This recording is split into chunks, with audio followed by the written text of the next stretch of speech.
Рад приветствовать вас в этом зале. С вашего позволения мы начнем нашу Lviv Financial Forum.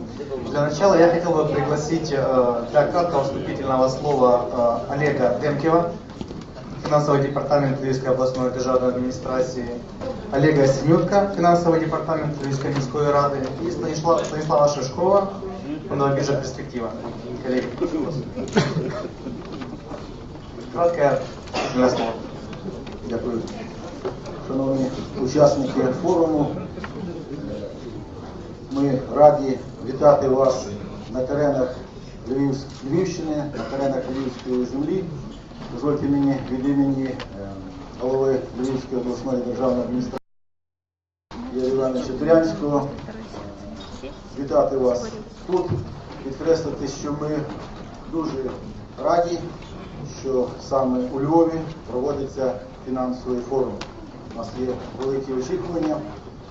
Від результатів форуму ми і підкреслюємо той момент, що проведення цього форуму є продовженням тих євроінтеграційних процесів, які особливо активізувалися в останні дні в Україні.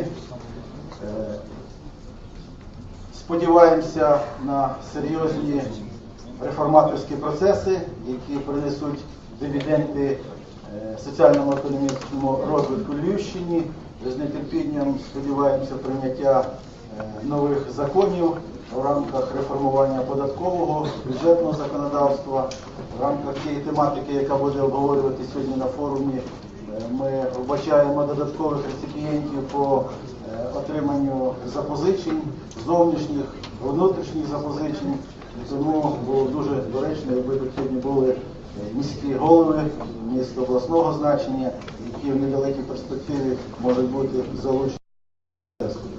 Ну, щоб не втомлювати вас, на завершення хотів би привести афоризм, нагадати вам афоризм відомого письменника Марка Твена, який казав, що банкір – це людина, яка дає парасолю, коли сонце світить, і забирає, коли падає дощ. В Україні, на жаль, падає дощ, може у Львові його так не видно, але нам потрібна вкрай ця парасоля і нам потрібні ці кошти. Ласкаво просимо, you're welcome to Lviv, you're welcome to Львівщина. Передаю слово першому заступнику міського голови, а не керівнику фінансового департаменту міського голови міста Львова. Шановні пані і панове, я сьогодні маю честь від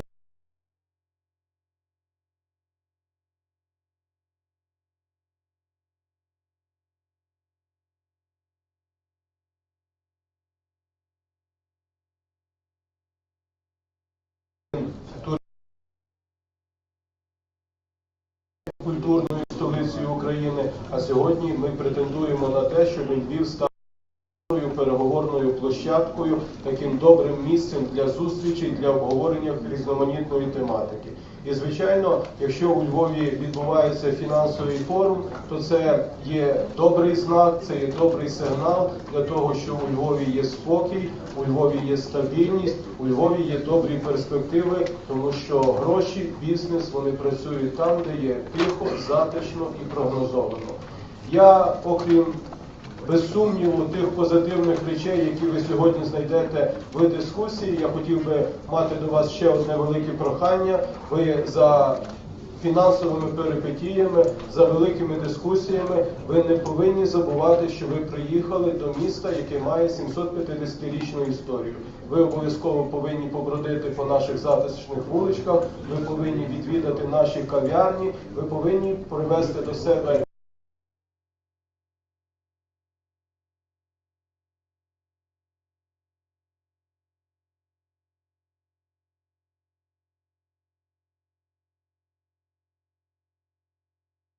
мрії,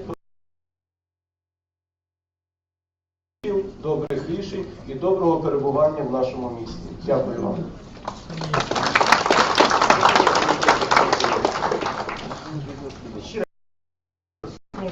Тих, хто зібрався тут та небайдужий до тих проблем, які на сьогодні є в Україні. Це дуже важливо, що в такі складні для України, але значущі часи є багато людей, які здатні усі свої зусилля сконцентрувати на тому, аби зробити Україну сильнішою, заможнішою, більш європейською, цивілізованішою. Ми вважаємо, що цей захід дуже сприятиме цьому. Дуже важливо, що цей форум проходить саме у Львові, тому що це здавна є таким вікном до Європи, що це не тільки вікно інвестиційних можливостей, і дуже добре, що це вікно нам відкривається з того боку, нам не потрібно його прорубувати, як деяким нашим сусідам. Понад те, саме цього тижня вияснилося, що нам двері відкрито у більш розвинутий цивілізаційний напрям. Тому вважаємо, що тут ми доможемось того, аби досягти певного балансу того, у чому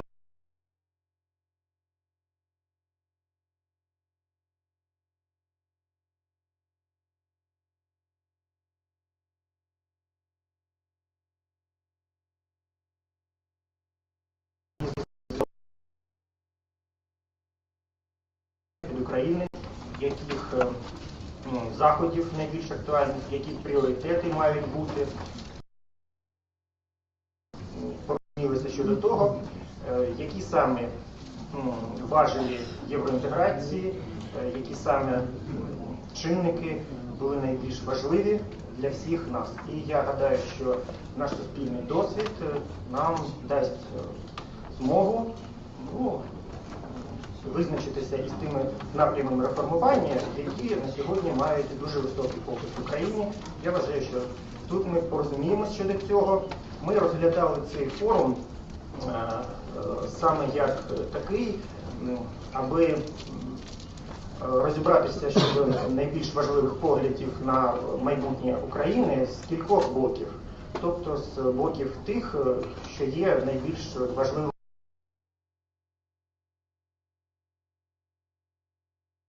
боку регулювання та суб'єктів інфраструктури. Саме таким чином і сформовано цю конференцію, цей форум, як 4 основні базові дискусійні панелі. І я вважаю, що коли ми визначимося із тим, чого чекають від ринку зовнішні та внутрішні його учасники, ми, напевне, внесемо свій певний вклад у справу реформування нашої країни. Успіху нам і цьому. Дякую. Спасибо большое организаторам нашего форума. На этом приветственное слово заканчиваем и передаем слово Вадиму Храмову, Bank of America Merrill Lynch, модератору первой панели. Good morning, everyone. First of all, I'm going to speak in English because we have all our colleagues who speak English. My name is Vadim Kramov. I work for Bank of America Merrill Lynch in London. I'm on the research for Ukraine.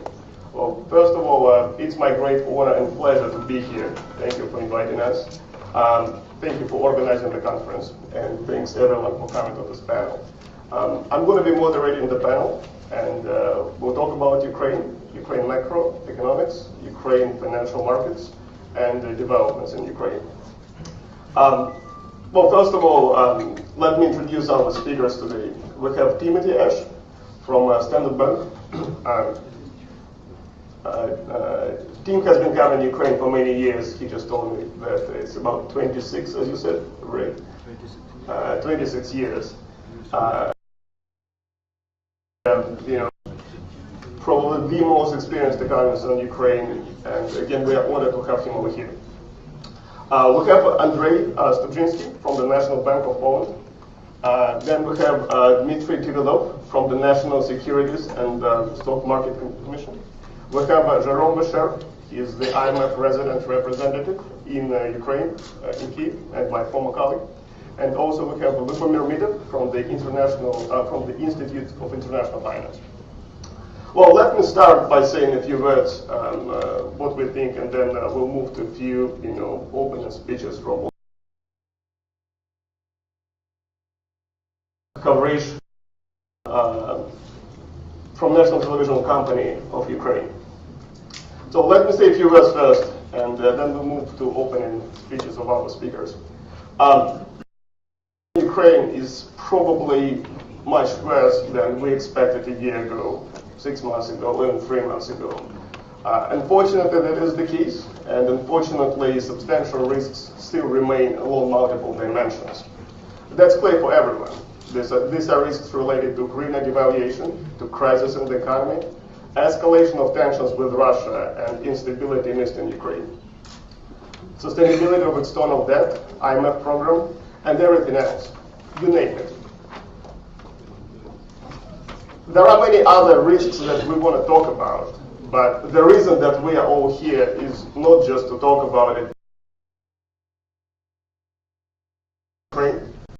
We all together can change the perception of international investors and what the local authorities can do to change our attitude in investments in Ukraine. It might take time, but that's why we're here. That's why we're trying to stay positive. We're here to talk about policy responses. That's why the title of our panel today is New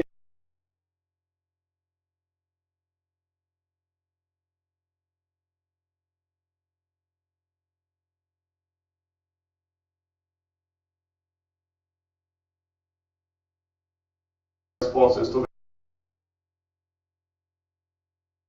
Ukraine has. I know that Minister Shlepak will join us in 10 minutes, roughly saying, through video conference. By that time, I suggest we start with Jerome Besher, who's a resident representative of in Ukraine. Jerome, we know that IMF has been engaged with Ukraine for about 6 months already. What do you think are the major positive steps that were done so far? What are the progress currently? What is the status of the IMF program? Well, thank you, Vadim. First of all, we have been engaged with Ukraine for many years, more than 6 months. Our experience so far has been very positive, despite the very, obviously, as you mentioned, very difficult situation. We had an initial program approval at the end of April, which led to a first disbursement of basically the first tranche of our program. We disbursed 3.2 billion. At the time, it was basically on the basis of a 2-year program, and it's with 9 tranches and 8 reviews. That is also the way that we function, basically, and compared to other institutions, we disburse in tranches, usually with quarterly reviews. So that allows us, for each review, basically, to take stock of the situation and to eventually adjust the policies, adjust our forecasts. So that is how we usually proceed, and that is how we have been proceeding with Ukraine.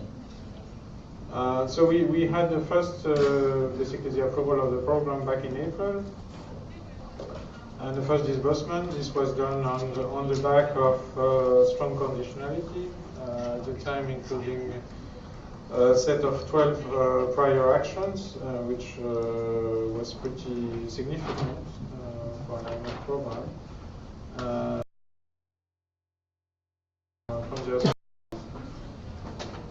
We have just disbursed a second tranche for approximately $1.4 billion. This was basically the first review and the second tranche. We had a board meeting at the end of August. The mission and the review were slightly delayed by basically a month, and that was due to basically the context and the background, which was very difficult for, both for the government and the authorities and for us. In a review, we have 2 components, basically, one backward-looking and one forward-looking. The backward-looking component was not so much problematic. It was basically reviewing the compliance with the program, the targets, and so on. The forward-looking required a lot of discussions on basically what could be the perspectives for the economy, the impact of the conflict and the situation in the East on the economy, on the fiscal accounts, but also on the financial sector. So based on that, we were and we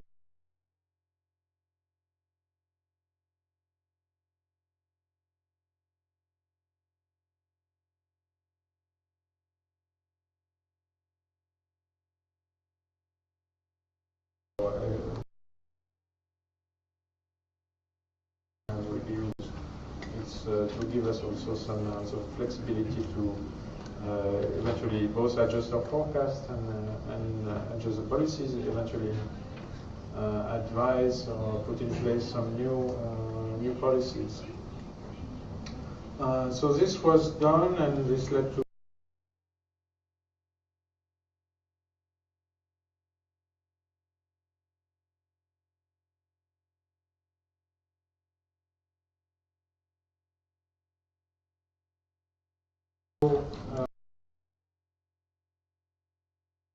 that you can find on the internet. I think a candid assessment of the risks going forward. We are aware that there are a lot of downside risks. It is something that we have flagged, I think, pretty clearly to our board members, and it's also in the report. We also, some of the targets in the program were adjusted accordingly to take into account the new forecast for the economy, and also to take into account the impact of the situation.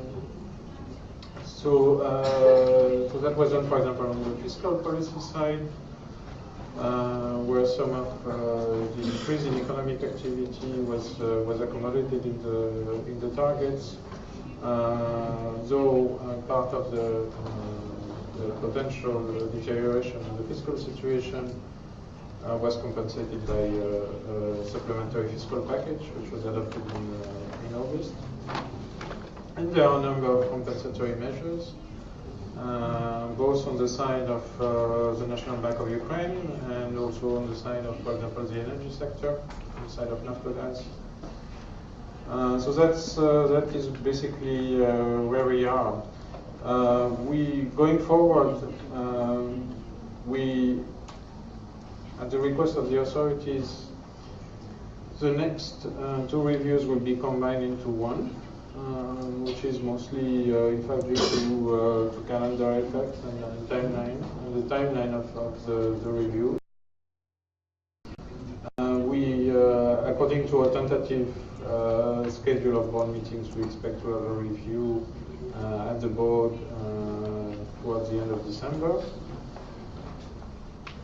This will be an occasion, of course, to again to review the economic situation, to review our forecasts, and to see what has been the further impact of the conflict, in particular, if any.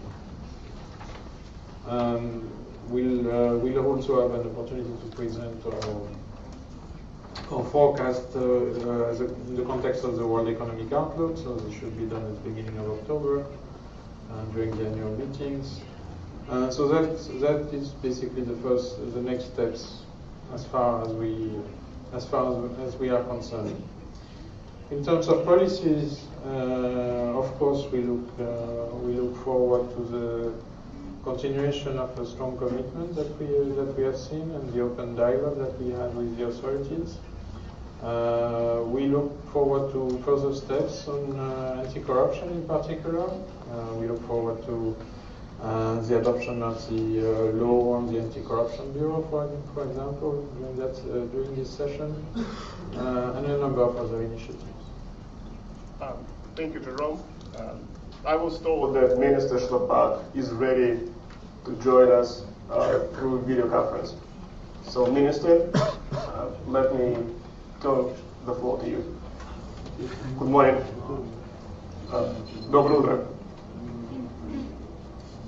Доброго ранку всім. Привіт рідному місту.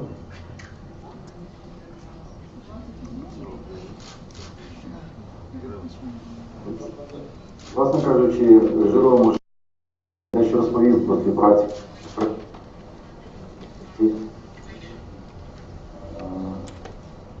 Міжнародного валютного фонду. Якщо говорити про стратегію економічної політики уряду, вона дійсно викладена в основних положеннях наших з Міжнародним валютним фондом. І прямо по розділу цього меморандуму головні пріоритетні завдання, які ми працюємо. Це виправлення ситуації в банківському сектору, це реформа публічних фінансів,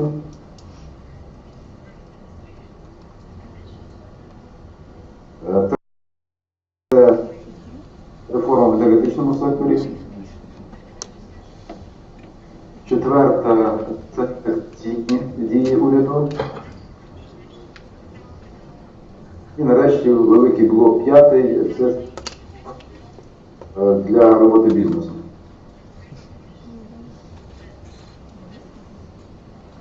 Кожному краще відповідати за свою кафедру. Моя кафедра – це форма фізичних фінансів і 100%.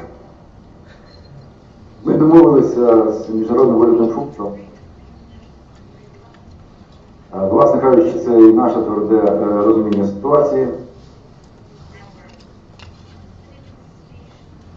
Ми діємо в трьох напрямках, які стосуються форм. Перший з них – це глибока стяжна податкова реформа. По-друге, це реформа нової моделі міжбюджетних стосунків. І нарешті третє – це оптимізація видаткової частини бюджету. Усім цим надзвичайно серйозні і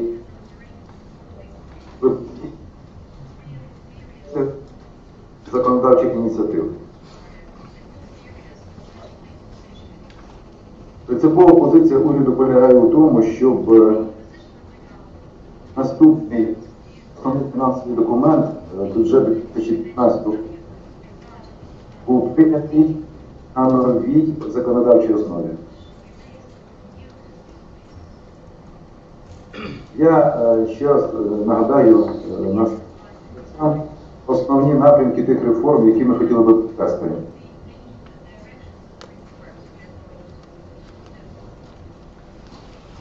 Що стосується податкового напрямку, мова йде про суттєве скорочення кількості податків з 22 до 9.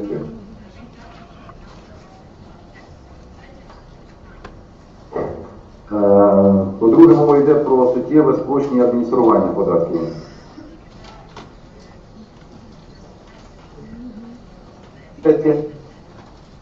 Мова йде про нову систему обліку статусу, так звана електронна звітність. До речі, по цьому питанню закон вже прийнято і підписано. Мова йде про ґрунтовну реформу податку на прибуток. Ми робимо все для того, щоб уніфікувати податкову звітність і фінансову звітність підприємств. Для всіх підприємств, які мають обороти менше 25%, це 95% суб'єктів рівня. Буде жодної різниці між податковим.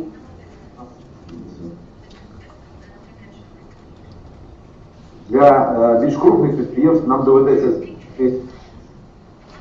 компенсованих додаткових різниць, коли фінансова звітність буде коригуватися, але якщо звучить 45, то зараз ми залишаємо лише 3.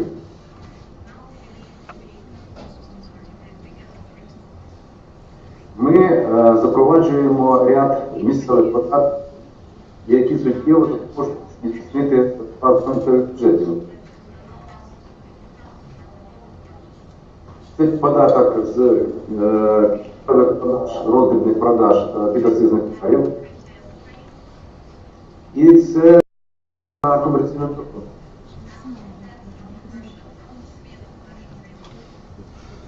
При тому, що ми встановлюємо лише граничні відсотки. В першому випадку 5%. Всі інші рішення щодо виключень, пільг, ставок,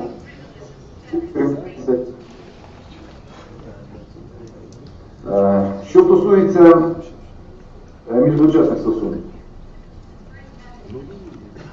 ми запропонували парламент надзвичайно радикальні кроки по перегляду бюджету, яка існує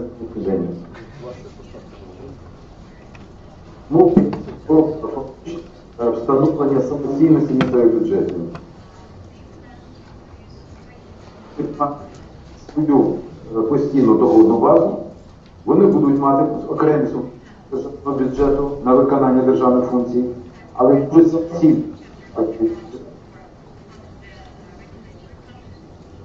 Чому наші розрахунки показують, що ми в стані на четверту частину, тобто на 20-25%, а деяких громад і на суд, більше зараз доходи місцевих громад.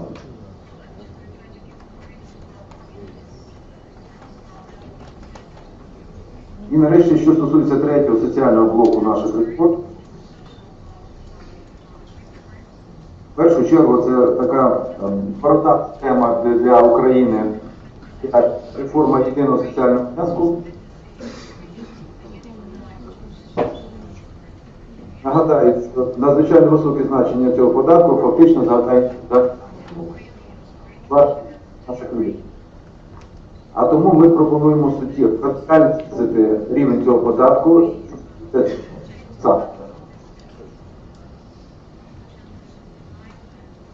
Зараз середній податок складає 41%.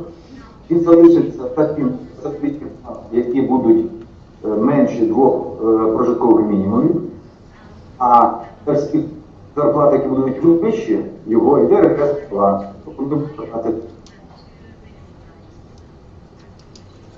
В якості компенсації ми пропонуємо ряд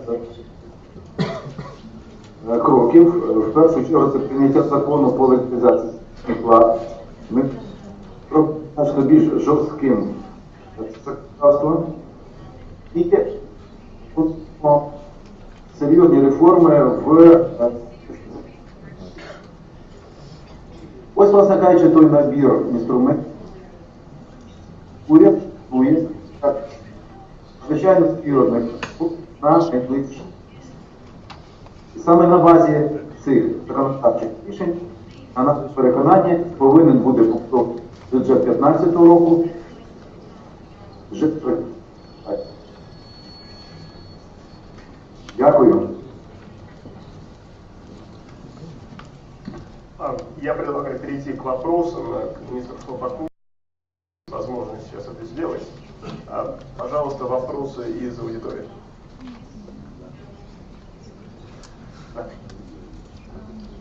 Доброго дня.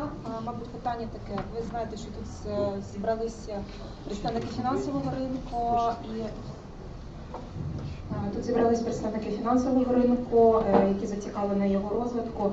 І як ви відноситеся до того стейтменту, що, можливо, фінансовий ринок, зокрема його фондову частину, неможливо розвинути без надання певних податкових пільг?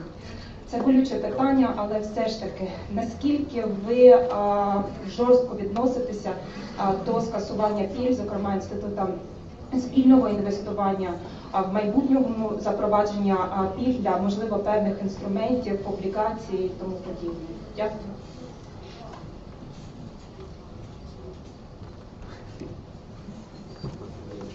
Це правда, негативно ставимося будь-яких додаткових цифр.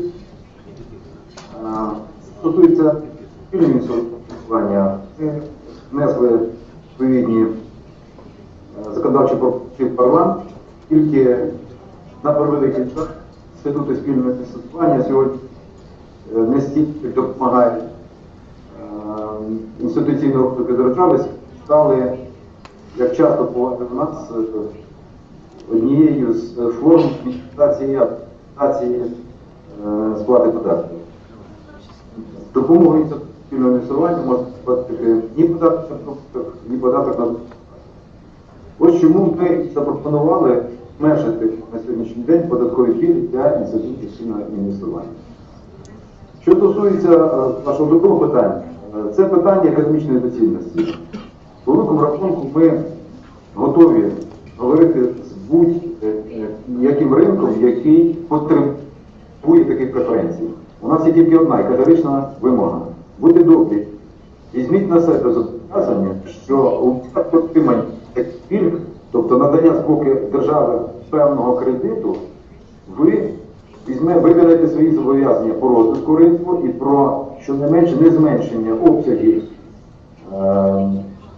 доходів бюджету заплатять аж сектор. Або створять додаткові робочі місця, або збільшать оподаткування цієї галузі. За цих умов ми готові розглядати наші спільні стосунки. І тому одна з наших ініціатив податкових – це запропонувати ринку, будь-якому, я хочу це підкреслити, вступити з державою саме в такий спосіб комунікації. Якщо галузь та чи інша говорить про те, що ті чи інші пільгові преференції будуть використані для користі і самої галузі, і користі бюджету, і користі людей, ми готові розглядати ці питання. Дякую.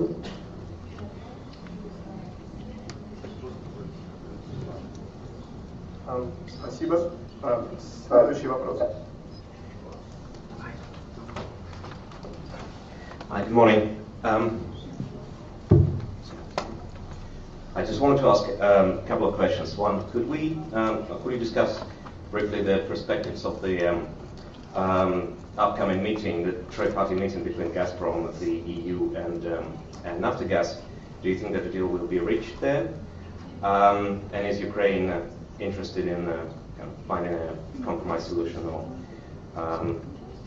or the solution that was proposed by Ukraine is really the only one that you are prepared to discuss?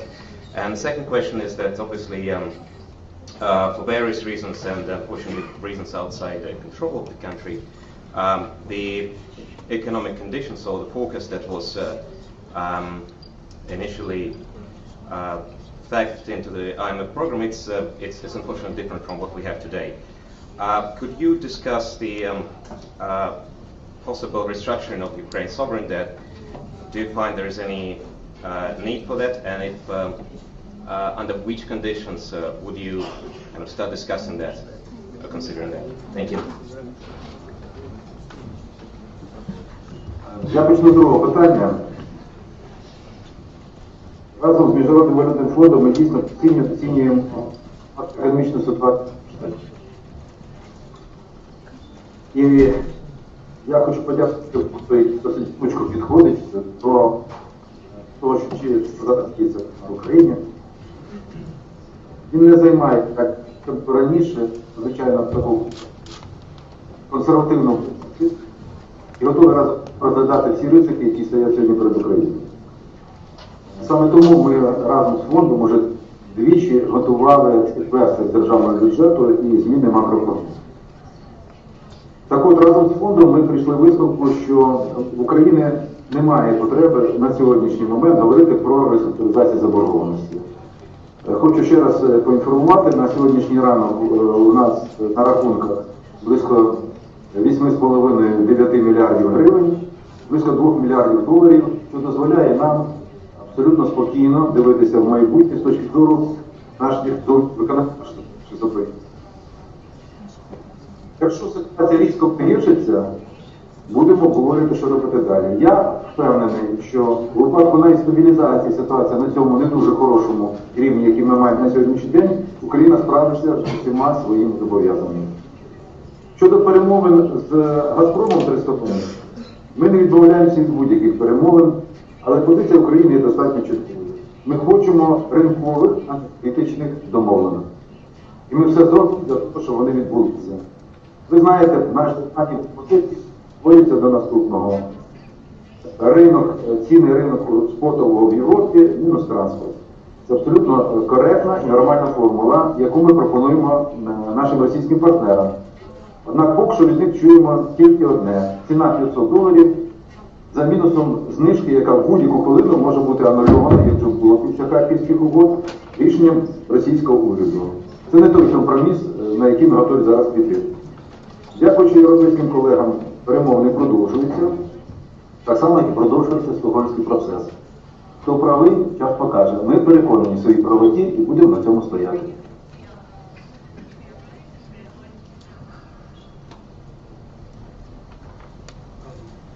Спасибо. Do you immediately have a question, Ray? Yes, Minister, thank you very much. I presume the Minister can hear. Yes. Can the Minister hear? Yes, okay. Minister, thank you very much for your presentation. I have a question related to the issue about debt restructuring. And in particular, the previous government signed a loan deal or a bond deal with Russia to borrow $3 billion that is paid back in December 2015. And in that agreement was a covenant which had a limit on public sector debt GDP, a threshold of 60%. Now, according to the IMF program and the latest review, that threshold will be crossed probably this year. So in effect, the Russian government can force Ukraine into default next year. I mean, what is your strategy for dealing with that? I mean, how are you, presumably the national accounts data will be released in April 2015, so it will be pretty clear by April 2015 that the threshold has been crossed, your debt GDP ratio may be 65%, 70%.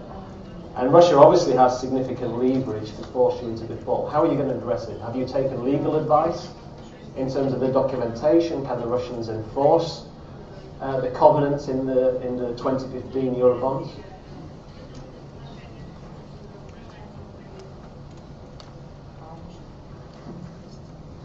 Так, дійсно, фінансовий суд.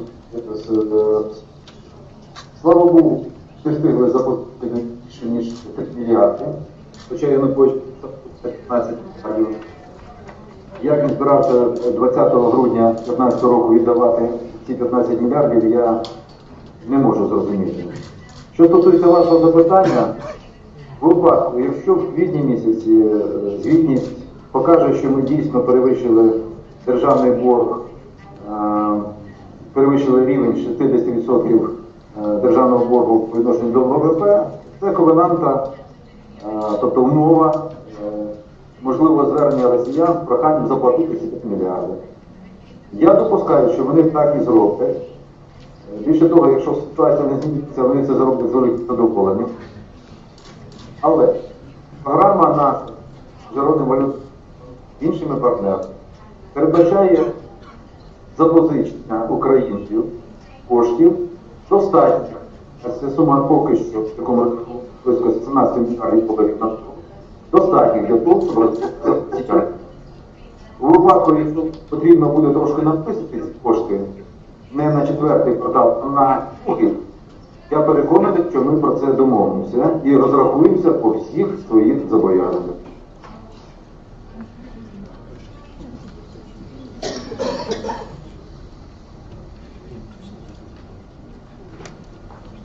Господин министр, спасибо за предоставленную возможность. Хотелось бы понять вопросы приватизации в стране, как они будут происходить в ближайшее время. Много информации в СМИ о том, что будут размещаться различные пакеты на иностранных биржах. Ваше видение к этому вопросу и Как вы считаете, было бы хорошо бы паритетно размещать, как на украинских, так и на иностранных биржах, следующие пакеты, которые представлены в списке приватизационных предприятий? Спасибо. Дякую вам за запитання. У нас амбітні приватизаційні плани. Ми зараз затвердили перелік підприємств, які не підлягають приватизації, зменшуючи його в 4 рази проти того, що було раніше.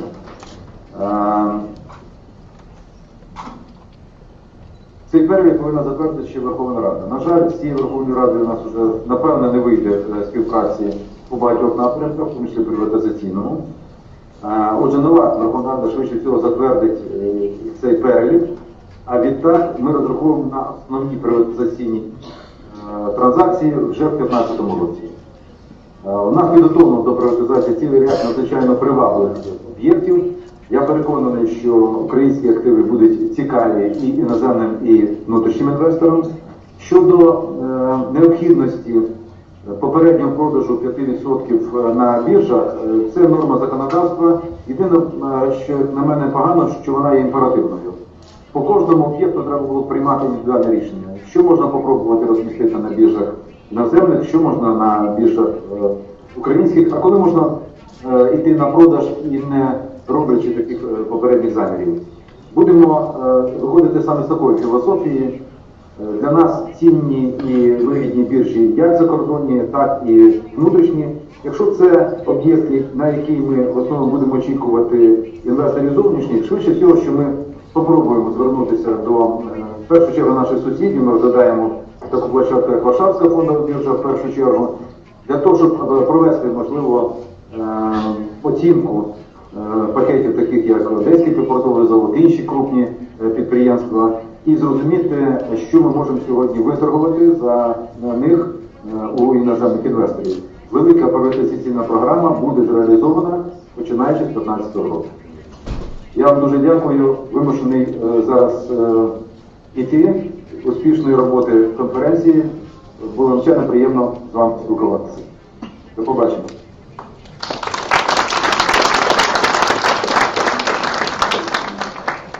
Minister, thank you so much for joining us. Again, let's move to our panel. I think that the next speaker will talk a little bit more about crisis in Ukraine, potential risks of debt restructuring, including devaluation. That's why it's my honor to hand the floor to Lubomir Mitov from International Institute of Finance. Good morning, everybody. I'm very happy to be here. Let me start with the following. 4 years ago, I was at a similar conference here, organized by the ICU, and then we had similar questions, and Ukraine was just out of crisis. And when they asked me how I see Ukraine, I told them that the patient is out of the emergency room, but remains in critical condition. And that if something is not being done to treat the patient, sooner or later the patient will come back to the emergency room. So that's what has happened. Ukraine is back in a crisis, not like 2008, 2009. This time it is domestically driven, it's not historically driven. And it's basically the result of following the same inappropriate, outright stupid policies which have been followed before the previous crisis. Now, because I represent an institution which is sort of a global association of banks and financial institutions all over the world, there are almost 500 of them, we don't have any institutional concerns, we don't sell by anything, we do not report to any government or political organization, so we can say things as we see. So I'll be as frank as I can in this situation. Ukraine is in a very difficult situation, and this situation is only partly due to what has happened in the east, in the war with Russia. Ukraine was about to hit the wall sometime this year. That's what we thought. Those policies were irresponsible and unaffordable and unsustainable. So this is not a surprise what has happened. The war in Russia just made it much more difficult. A lot of people think that we are among the most pessimistic people in the market. it may have been too earlier. It's not true anymore because our current projections are not much different from the revised IMF projections at this point of time. But I am not going to talk so much about numbers because at this point of time we don't really know what the final outcome will be. It's not about numbers, it's about the direction of Ukraine and what has to be done. Minister Schlapak outlined some of the issues. I just want to give an example. Ukraine is, if I remember, 182nd in the world doing business survey of the World Bank on tax burden.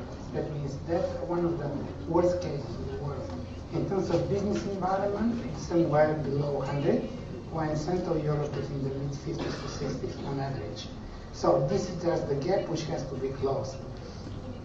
Now, if you look at the current situation, we see basically three layers of reforms, and we'd like to look them in a complex, not separately.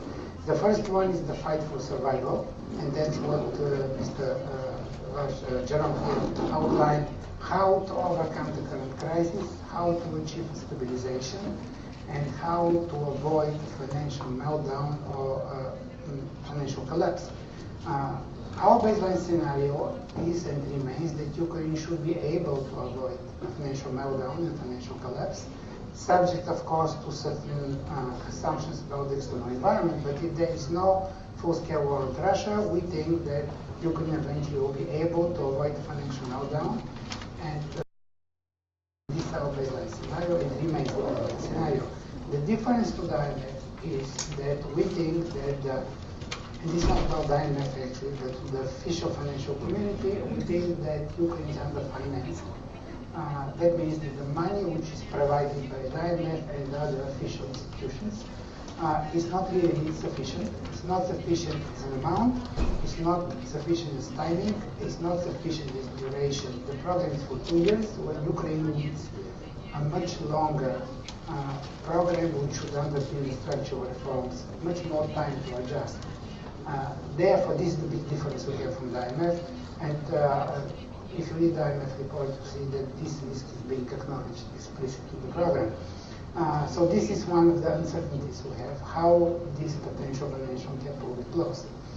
The other, how would we say, difference, the other issue, other concern we have is the financial sector.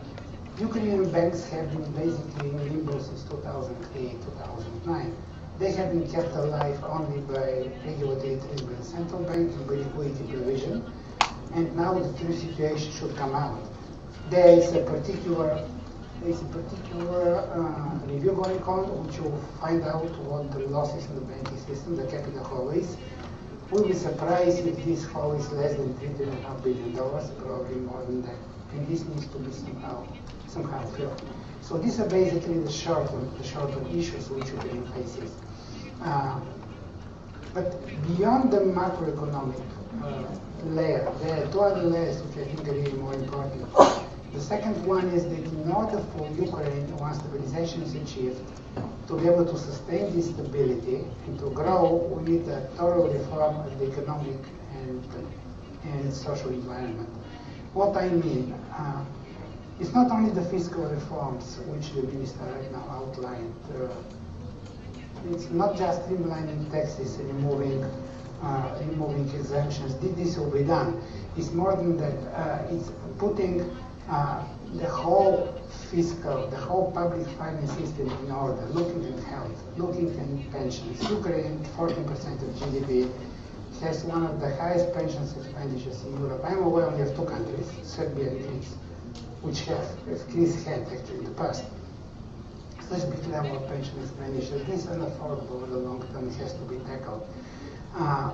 We're looking about the health system, which is underfunded in front of corruption. So these things have to be fixed. But that's more than that. Financial sector. Once financial sector is capitalized, stabilized, it has to be put in order. Ukraine has too many banks. A lot of them are pocket banks, which service only their shareholders, and this has to be resolved. It has not been resolved so far only because of the lack of political will with the previous administration. Government regulation. This is a country with excessive government regulation where the role of the government is just overwhelming. This has to go, because if it doesn't go, you won't have medium-sized businesses, you won't have middle class, which is essential to provide the dynamic growth which Ukraine needs. Just look at Poland, okay? And then we look at privatization. Right now, the minister talked about privatization. The one thing which I would raise my eyebrow is, again, everybody's talking about cash, about money which will be received.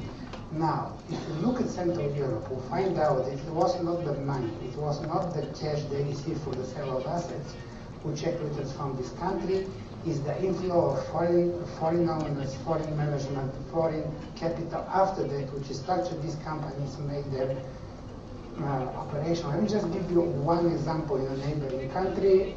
The Romanian car producer Dacia was bankrupt. It was sold to Renault for the price of only 80 million euros many years ago, and now it is one of the most profitable and most dynamic parts of the Renault Group exporting all over Europe and the world.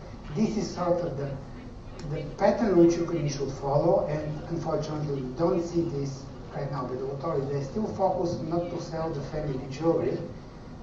If they keep on for some time longer, there will be no jewelry left to sell. And the third point of the reforms I want to focus is to go towards a new growth model.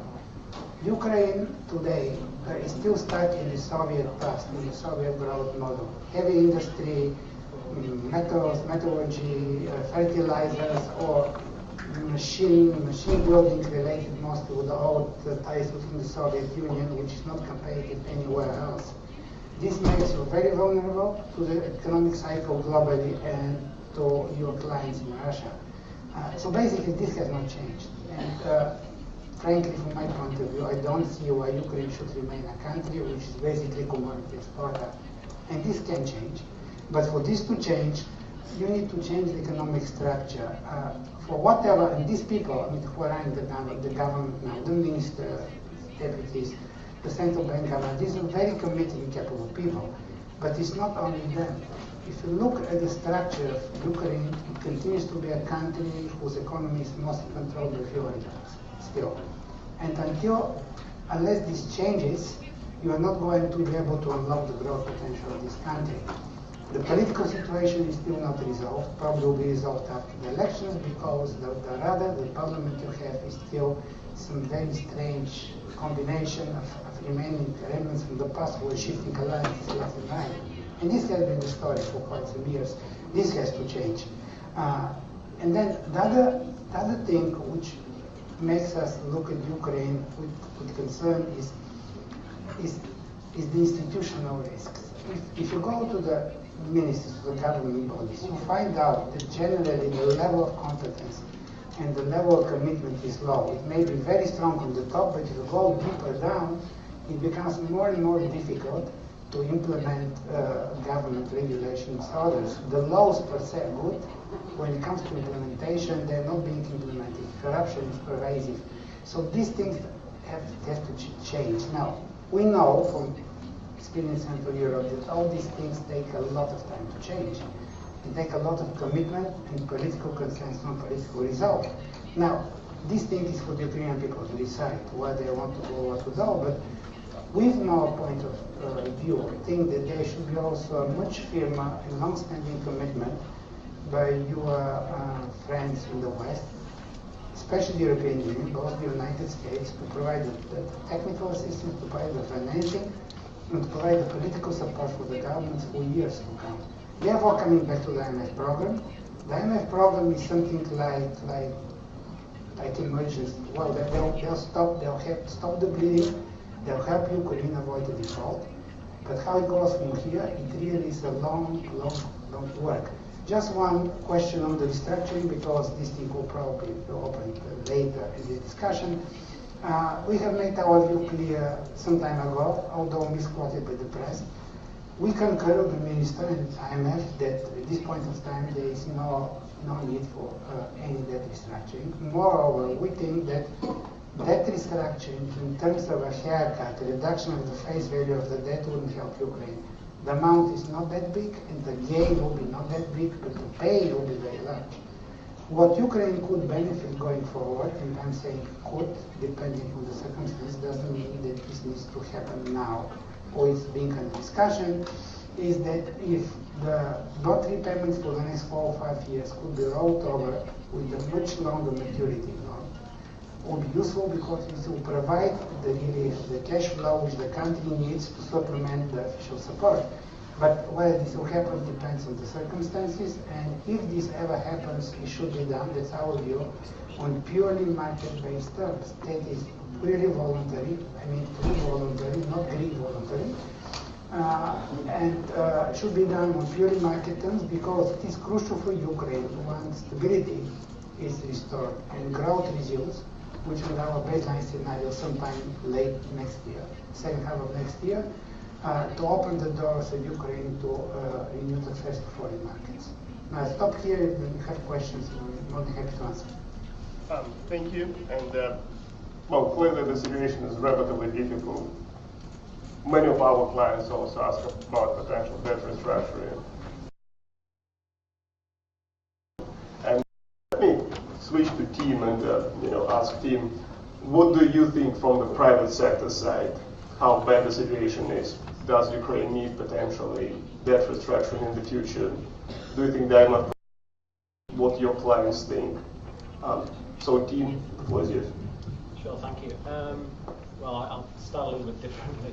I think observing the crisis in Ukraine over the last year, I mean, what is clear is no one knows where this is going. I mean, it's very, very difficult to provide forecasts, but we were all kind of wrong throughout the last year. But I think you have to expect the worst. I mean, I think that is the experience we've had, and this crisis has gone from one worst case scenario to the next. And I think it's pretty obvious also that your Eastern partner will go out of its way to make life difficult for you. It already has. I mean, it's interesting that the European Union moderated the terms of the Deep and Comprehensive Free Trade Agreement to counter the threat of retaliatory tariffs from the Russians. Well, they're going to impose non-tariff barriers anyway. So I think that was quite interesting. So no one knows where this is going. It's going to be acutely difficult for you. But I think the great advantage that Ukraine has is that this idea that a nation's been born. I mean, you go back to '91, but I think this is your 1776, 1848, 1861. I mean, just talking to Ukrainians, I mean, they really feel that Russian intervention has rallied the nation and there's a determination to succeed. And I think, harnessing that at this point in time is really, really important. I think this is Ukraine's opportunity to make radical, far-reaching reform. And I think you have a wonderful opportunity, like Georgia did in 2008. And I think Georgia is the model that Ukraine should be following. I mean, the reforms in Georgia are stuck. I mean, despite the departure of Saakashvili, you go to Georgia at the micro level. You talk to ordinary Georgians and they say, the police are still not corrupt. The business environment is still good, despite the fact you have Ivanishvili. Ivanishvili came and went, but he's still kind of there. I mean, I think it's really important that you don't wait for Europe. I mean, Europe will disappoint, unfortunately, like it has disappointed already. I wouldn't wait for IMF money. I wouldn't wait for European money. The future is in your hands, and you have a fantastic opportunity to deliver really far-reaching and very, very radical reform. In terms of debt restructuring, frankly, I going back to the point that we don't know where this is going. If you look at the forecast in terms of the recession, I think we started off the year with the governments and the IMF suggesting a -3% contraction. We went to -5, -6.5. I know that Gonchareva is now talking about -9 to -10. The EBRD came out with a -9 figure, so you're not at the worst case of the scenarios now. But Frank, and actually the EBRD I think are expecting a further recession of -3 next year. And obviously exchange rate is key. I mean, frankly, I do not think that a country like Ukraine can sustain a debt GDP rate, public sector debt GDP ratio, of much above 70%. And I would have thought, I personally think it was a mistake not to address the reprofiling issue in terms of public sector debt at the outset of the programme. No one would have blamed Ukraine at that point in time for reprofiling.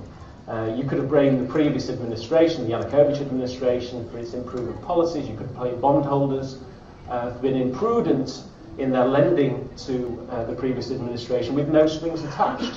You know, bondholders are part of the problem, or were part of the problem, because they lent to the previous administration. They gave the previous administration an opt-out and an ability to pursue imprudent policies when perhaps the country should have been forced onto an IMF program last year, and maybe Ukraine would have been very different. Maybe there would have been no Maidan. So, you know, I just think that, you know, be realistic. It's your program. It's not the IMF doesn't necessarily. It's about priorities. You know, what should your priorities be? Priorities in terms of spending. Should it be paying bondholders, private sector bondholders? Should it be paying pensions and public sector salaries? Should it be buying arms to re-equip the army? I would suggest that Ukraine's priorities, the first is national security, and prioritising buying military equipment to ensure the country's survival. You know, what's been proven in Donbass is if the territorial integrity of Ukraine is not sustained, you will suffer a hugely deep recession, the exchange rate will be smashed, and your debt-GDP ratio will go to a level that you'll inevitably need a debt restructuring. So, yeah, think carefully about what your priorities should be. Countries do reprofile their investors are very big boys, they understand the challenges that country faces. Interestingly, I had a conversation with a holder of Ukrainian debt about 3 months ago, and it was very emotional. He was very passionate about this idea, and he asked me, Tim, name me a country that has restructured when the ratio was 50% or 55%. I mean, and I said, well, actually, yes, Russia in 98. Russia restructured its public sector debt liabilities in 98 when the ratio was 55, and it was investment grade in 2003. You know, sometimes it can be part of the solution. I think with a country that's facing huge challenges, like Ukraine, that is stretching the political, the social, and the security fabric of the country, you need to, you know, give yourself the best chance of succeeding. And I think looking at reprofiling, it can be one of the solutions. And I think creditors, if it's done in a relatively market-friendly way, where you extend your maturities out a little bit, you know, I think that can certainly work. Interestingly, in terms of the comments, I think from the minister, in terms of I call it the Russian bail bond, actually, the 3 billion that falls due in 2015. I'm you know, just thinking of solutions to this kind of thing. You have to find $3 billion in theory to pay that back. I'd be fairly surprised if the IMF was agreeable to use IMF money to repay $3 billion to the Russians, frankly. But anyway, it'd be interesting to see what Jerome says about that. But what about a solution in Ukraine? I mean, we have this lustration bill that has been passed this week. And, you know, responsibilities for Ukraine's problems are pretty broad. I mean, you could aim it at foreign creditors, you could aim it at your own elites, your own oligarchs. It can be very disruptive, going after former elites for bad practices around privatization. You know, in a way, it's kind of, you know, it can be very, very disruptive, put it that way. It surprised me that you haven't looked into things like, for example, I call it a Maidan bond. So basically you have a lot of very, very rich oligarchs in Ukraine that have made a huge amount of money in the last 20 years. And perhaps as their way of cleansing themselves of any responsibility they may have had for Ukraine's problems, perhaps they could participate in a Maidan bond issue for $3 billion. And it could be some kind of windfall tax that you could go down the Forbes list of the richest people. I hope there are no richest people in Ukraine in the audience here. But you could go down the list and you could individually tax them, a special tax that would somehow get towards the $3 billion, and the $3 billion money would be used to pay the Russian bail bond early, perhaps in March or April this year. I will end. I mean, the other thing to throw out there is gas, and the minister was certainly asked about the negotiations about the gas pricing deal with Russia. you know, I always bring this up, and I'm always amazed that Ukraine has not done it already, but, you know, why don't you sell your gas pipeline? I mean, the gas transit system. Maybe it's not as clear-cut to do it now, but you could raise a huge amount of money for the sale of the gas transit system. You could use the money like Slovakia did. Slovakia sold its gas transit system, I think, in 1997, I think, and it raised $3 billion, and they used the money to reduce taxes aggressively. Ukrainians always argue, well, it's strategic, you know, it's so important to the security of our country. Well, whoever owns it is located in Ukraine. Whatever happens, you will always have some kind of strategic control over your gas transit system. Sell it, raise some cash, do something useful with it, reduce taxes, use it for an entrepreneurial fund. But keeping hold of it, I think the value of that asset declines as Russia develops North and South Stream. I was in Baku recently, and there's various southern pipeline options been developed, but essentially to ensure that there's less dependency on Ukraine. But I think the sale of the gas transit system is one of the things that Ukraine should be looking into. Alan, Thank you, team. Thank you for your overview and the potential, and highlighting the risks. Clearly, they're enormous and huge, and I think that we should go and ask Andrei about potential policy responses, about potential opportunities from, monetary policy side, fiscal policy side. Maybe you can provide us some experience that Poland had to move the financial system forward, and improve it. Clearly, it might take Ukraine some time before they move to the, let's say, the initial point, 10, 15, 20 years ago. But what do you think should be requirements for it? What should be the from the authorities of Ukraine? Okay. Thank you, Vadim. Szanowne Panie, Szanowni Panowie, first of all, I would like to thank you, organizer, for the invitation. It's my great honor to be here.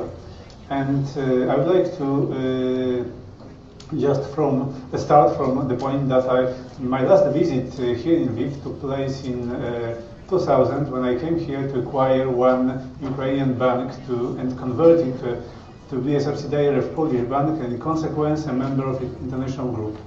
Then, as a head of banking supervisory in Poland, I could look at banking sectors in Central and Eastern Europe. I had a lot of meetings with my colleague, also from Ukraine. And now, from the perspective of national Poland, I looked at the entire economy of our neighbors. I think that following Vadim's introduction, it's not really my role to try to teach you how to follow the situation, how to tackle it, and I'd rather would like to present some of our experience and try to just say you that you should look at them as a potential solution and take good aspects, just skip our mistakes. And in my short speech, I would like to focus on 3 issues. The importance of capital markets, second, the role of supervisory, and last but not least, the aspects of monetary policy. Starting with capital markets, I would like to underline that it's strongly connected with the form of privatization that has been chosen in Poland. We resigned from mass privatization as well as from direct sales to some entities. Of course, in some cases, direct sales took place, especially to foreign entities, but the most important issue that the majority of privatization took through capital markets. And it was connected with the creation of one capital market called Warsaw Stock Exchange, and it was necessary to enhance trust, credibility, and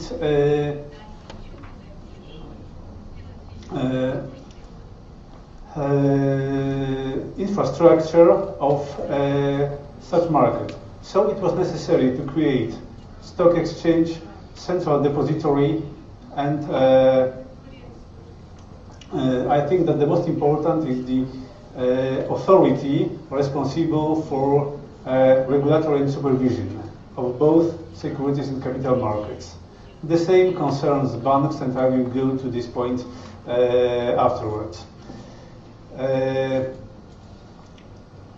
This type of privatizations bring, in my opinion, a lot of assets. Apart from the transparency and that was necessary to create that market, it was one of the driving factors to establish middle class in Poland. It was important driver to mobilize savings of both individuals and some entities, and as a consequence it made a platform to capital allocation and to recognize fair prices in the market. Let me just come to the special law of supervisory. I think that creation of powerful supervisory regarding both capital market and banking sectors was our very crucial key to success. In the case of capital markets, supervisory requirements with respect to transparency and as it was already told that there is only one financial statement and that this statement is really credible, we can trust on it, was very important to acquire foreign investors.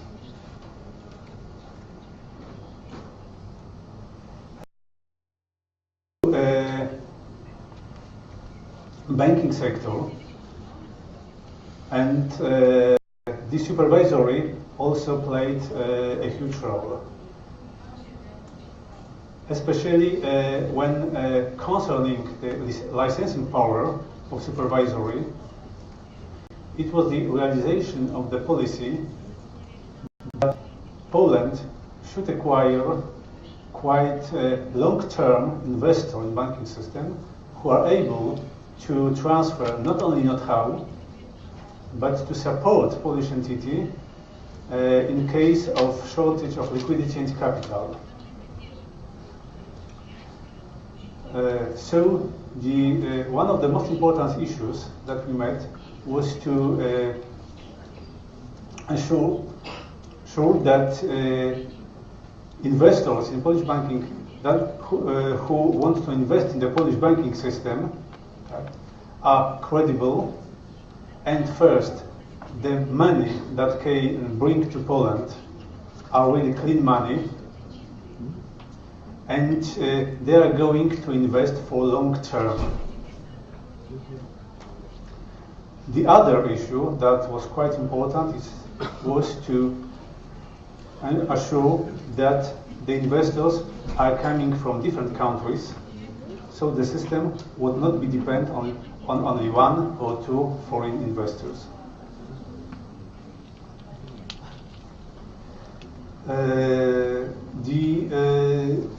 We also established a policy to promote our country managers.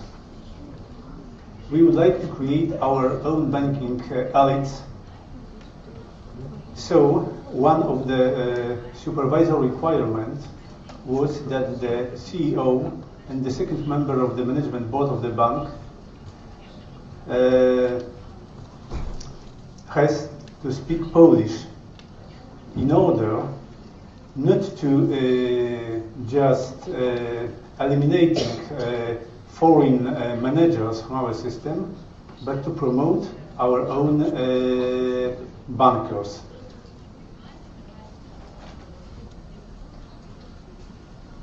And let me also inform you that one of our requirements, I mean supervisory requirement, that in my opinion played the crucial role in stabilization both the banking sector as well as the capital markets, was the requirement that the major banks should be listed on Warsaw Stock Exchange with a substantial free float. That especially in the years 1995 and till 2005 was very important, when the Warsaw Stock Exchange was kind of symbol of the new market, and the first presence of good company, some of them of Western origin, and that they are able to present their statements and to be very transparent, was of course a great factor to acquire other companies, and it was for many Polish entities a source of proudness to be listed on stock exchange. When it was accompanied with quite strong law and equal treatment of state and private companies, we observed the gradually when we compared with our neighbors, especially the Czech Republic, when where the stock exchange had rapidly growth first, and then we observed that the meaning diminished and the capital market almost broke down. We think that our way was good.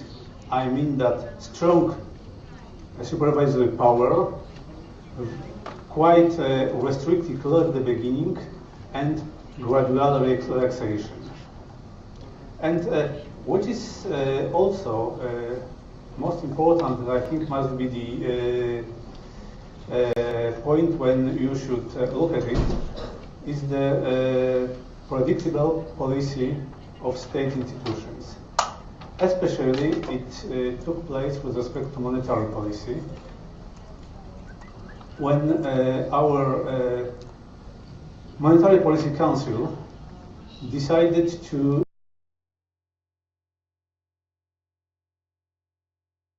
in the future. They used anchor policy, and within the last 50 years, the communication from the Monetary Policy Council to the financial environment has enhanced.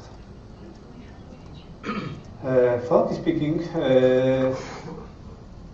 at the moment, no one expects any special changes in this policy, and a lot of decisions first are predictable, and it's a custom that this decision have to be explained. So, if I would like to sum up these lessons that we learned from that region, from that period, is of course, first, try to be about treat equal all the companies, and keep high standards. It usually pays off. And of course, sometimes relaxation may speed up some processes, but in general, do it gradually. Thank you. Thank you, and I suggest we turn to our speaker, to Dmitry. Dmitry is the chairman of National Securities and Stock Market Commission. Dmitry, the floor is yours. We would like to ask you a few words. Maybe you can tell us about your view, what is important for the stock market, from your perspective, what are the regulations that are important to be implemented, and so on. The floor is yours, please. Спасибо большое. Добрый день, уважаемые господа. Я, во-первых, должен поблагодарить организаторов сегодняшней конференции за представленную возможность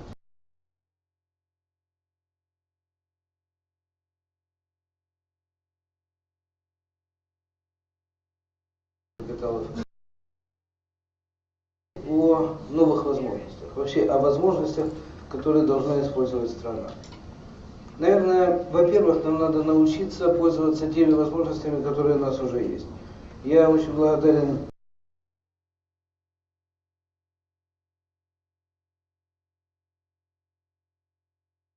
для ситуации к лучшему. И мы должны это понять в первую очередь. Страна, обладающая такими уникальными ресурсами, уникальными возможностями, не может быть долго больной. Если говорить о аналогии с болезнями, вы знаете, мир уже далеко не молод. И в его возрасте болезни – это как бы естественное сопровождение жизни. Каждый из нас имеет такую вот опасность, угрозу заболеть. Болеют развитые страны, болеют страны, которые находятся в подростковом возрасте, как наша. Просто степень готовности к лечению, степень готовности выхода из кризиса у каждого разная. Одни многие годы, десятилетия или столетия занимались физкультурой, вели здоровый образ жизни, продвигали технологии, которые позволяли избежать заболеваний. Другие много ели и пили, и в конце концов столкнулись с серьезными кризисными явлениями. Надо выходить из этого кризиса. Для этого нужно пользоваться возможностями. И еще одно такое замечание. Вы знаете, когда-то очень давно я учился управлять машиной, у меня был инструктор. И он меня учил. Когда садишься за руль, никогда не смотри перед капотом, не смотри под колеса. Обязательно увидишь ямы, испугаешься, обязательно не заметишь угрозы справа, слева, впереди. Смотри всегда вперед. На 50, а лучше на 100 метров вперед. Вот мне кажется, это то, чего нам сегодня очень серьезно не хватает. Нам нужно не просто видение перспектив, видение реформ. Нам нужен расчет перспектив, расчет приоритетов. Любой приоритет, за что сейчас не возьмись в Украине, это приоритет. Но нужно рассчитать, насколько в первую, во вторую, в пятую очередь важно то или иное действие, та или иная реформа. Мне, конечно, несколько грустно было слушать определенные высказывания министра финансов сегодня. Я не могу на этом не остановиться. Мое мнение, что без административных реформ, без административных рычагов, без некой воли и действия со стороны государственных органов развить ту или иную отрасль, развить тот или иной бизнес, очень трудно. Я бы хотел сказать нереально, но скажу, наверное, очень трудно. Для того, чтобы стимулировать автомобильную промышленность, страна вводила повышенные пошлины на импортные автомобили. Для того, чтобы развивать сельское хозяйство, государство устанавливало льготы по налогообложению. И у меня возникает вопрос, а что для государства сегодня рынок капитала, фондовый рынок? Это приоритет или нет? Его нужно развивать или... Понимаете, получается, что или. Это тоже позиция, в принципе. В принципе, государство могло бы сказать: стоп, коллеги, на сегодня не до вас. Нам не нужен фондовый рынок, нам не нужны инвестиционные компании, институты совместного инвестирования. Это тоже позиция, но скажите об этом. Заморозим лицензии, остановим торги, у государства, значит, есть другие приоритеты. Государство ожидает от фондового рынка сегодня налогового бюджета. Не хотелось бы говорить об этом подробно, но все понимают, что Фондовый рынок это не есть донор бюджета непосредственно, это донор бюджета косвенно. Своими действиями мы способствуем развитию приоритетных или иных, скажем так, производств, областей, отраслей промышленности. И чем больше мы саккумулируем капитала и направим в ту или иную отрасль, тем больше будет отдача от тех отраслей. Очень горько, что понимание этого до сегодняшнего дня еще не стало капитальным. Вот когда мы слушали Анджея, просто такая вот человеческая зависть к тому, что делала Польша, и как она относилась к становлению рынка капиталов, к государственному стимулированию формирования инфраструктуры фондового рынка, рынка капитала в стране.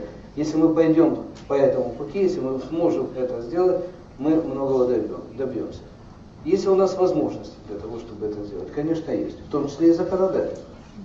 Чего мы ожидаем от инвестора? Мы много говорим, что мы хотим, чтобы инвестор к нам пришел с деньгами. Наверное, это неправильно. Я, может быть, скажу крамольную мысль, но правильнее, на мой взгляд, ожидать инвестора с знаниями, стандартами и практиками. У нас очень высокий образовательный уровень наших специалистов, которые работают на рынке капитала. Но нет качественных практик, нет опыта их внедрения и реализации. Тоже такой образный пример. Я очень люблю футбол, сейчас идет Лига Чемпионов. В последние десятилетия очень активно происходит переток тренеров, футболистов из ведущих клубов в клубы, скажем так, второе и третье уровневые с точки зрения развития этой массовой игры в мире.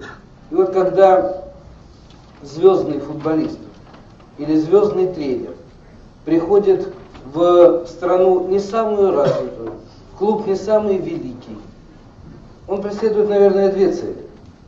Первая цель – заработать, это понятно. И мы не говорим, что Украина не есть местом, где можно хорошо заработать. Конечно, можно. Но есть и вторая цель. Я бы сказал, миссионерская цель. Приходя в страну не самую развитую, в клуб не самый великий, звездный тренер, звездный специалист приносит с собой лучшие стандарты и практики. Он учит, он показывает пример детям, мальчишкам, что можно добиться всего своим трудом, если вот так работать, если вот так отдавать себя любимому делу. Поэтому, наверное, для нас очень важны практики, стандарты, которые может привнести инвестор в нашу страну, в наш бизнес. Есть ли для этого возможности? Конечно, есть. Вот возьмем пример с нашей депозитарной системой. Закон о депозитарной системе предусматривает, что в капитал и в управление, в капитал национального депозитария может войти иностранный депозитарий или международная финансовая организация в объеме до 25%. Мы ввели эту норму в закон. Честно говорю, 2 года с кем только не встречался. Евроклир, Клирстрим, EBRD. Придите, направьте сюда своих людей, придите независимыми директорами депозитарии, дайте нам лучшие стандарты и практики. Думаю. То есть прийти сюда, инвестировать, ожидать прибыль, хорошая идея. А прийти сюда, принести стандарты и практики, которые помогут Украине приблизиться к европейскому, к международному качеству, это пока еще трудновато. Трудновато для себя осмыслить. Вот этого хотелось бы переосмыслить. Если говорить о фондовом рынке, если вернуться к тому, о чем говорил министр финансов, фондовый рынок – безусловный ресурс, безусловно резерв. Мы еще на отдельных сессиях будем говорить о инфраструктуре рынка и роли регулятора, и взаимоотношения с эмитентами. Эта тема очень серьезная. Но еще раз повторюсь, без вот такого к капиталу не как к бюджетному ресурсу, а как к инвестиционному ресурсу, без отношения инвестора к рынку капитала Украины не как к месту получения прибыли, а как к месту приложения своих знаний, умений, без этого, наверное, двигать нам какие-то реформы здесь будет очень трудно. Спасибо. Dimitri, excuse me, if I could just simply answer some issues. I'm agree with you that it's economic or investment issue rather than the budgetary issue. But I think that the most important is to find both the investors who are able, investors and as you see, as you said, people from European institutions who came here for both, for gaining money as well as for sharing experience, and the target is that by just sharing their experience, just setting new standards, they obtain a possibility, an opportunity to gain in future and gain in less risky economy. That's the issue. I think that therefore I'm stressing that what we really should obtain is to acquire investors who are ready to invest for a long time and who will profit from the situation, that they will be drivers for some changes in standards. They bring standards, they bring methodology, and they, at the beginning, they pay some money, but they obtain in the future the situation that they will gain. And I think that you told me that you are aiming our situation in Poland. I think it's really not a problem of envy, but we also meet the same situation when a lot of people really thought that we allow other investors to buy Polish economy. I think the discussion is still extended. At the moment, 70% of banking assets is controlled by foreign investors. And still the extended discussion is whether it's good or not good. But now, from this point of view, looking back, we can discuss, but it would be some kind of trying to create alternative history. On that time, we were in the situation that we had already this practice, knowledge, know-how, and practically speaking, in my opinion, we had no other opportunity than to allow foreign banks to step in Poland, to invest, to have capital, and now, when the Polish banking sector is profitable, to obtain their profit, because that was the driver that they want to invest. They are not altruists, they are simply capitalists, and they, however, I think, they are not going to steal any money, and that's the role of country institutions to create such a standard that one, the share of the profit will be transparent, and finally, there will be a driver to invest the profit just in Ukraine, just in the country. I think that's the target. Спасибо большое. Уже можно два слова? Я, безусловно, с вами согласен, абсолютно согласен со всем. Мы можем говорить о том, что очень многие компании Украины, крупные, знаковые бизнес-группы, уже привлекают иностранных специалистов, уже привлекают бизнес и в качестве партнеров, и привлекают менеджеров иностранных для того, чтобы применить на практике здесь, в Украине, лучшие стандарты практики. Мне кажется, я что хотел сказать, что такая позитивная практика должна быть распространена и на государственные органы. В последнее время имидж Украины изменился. Изменилась ментальность, я бы сказал, изменилось отношение к Украине, возникло доверие к украинскому народу, слава Богу. Это факт, это хорошо, это замечательно. У Украины было, а теперь стало еще больше друзей. Очень много друзей. И не только в диаспоре, но и в самых разных областях.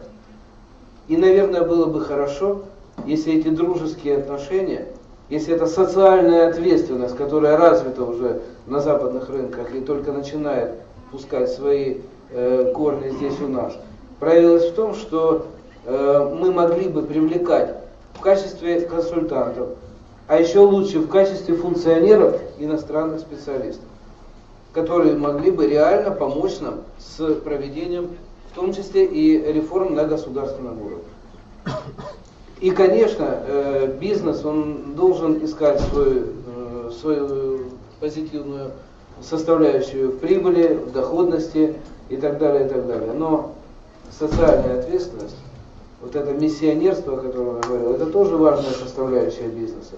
Без этого развиваться тоже невозможно. Если это все совпадет в практике деятельности иностранных компаний и иностранных менеджеров в Украине, это будет замечательно. Let me just add a few words on our side, what we see from the perspective of international investors before I move to Oleg. Well, first of all, the impression is the following. We do think that there was a drastic change in Ukraine after Maidan, right? It's to some extent a different country. It's been going through very complicated time, but as Tim said, it's a great window of opportunities for the country to move forward and pick a completely different path of development. We, of course, looking forward to it, and of course our clients and our and investors that buy Ukrainian assets, including sovereign bonds, notice this change. Some of them were concerned about the government, about the changes in the government, but we see that actually has been taking place since the beginning of the year. Clearly the situation with Russia and the escalation of tensions with Russia really changed a lot, right? Really changed a lot in the last 4 months. And this is the major concern for everyone we talk to. This is our major concern, of course, too. The unfortunate escalation that took place is clearly a problem.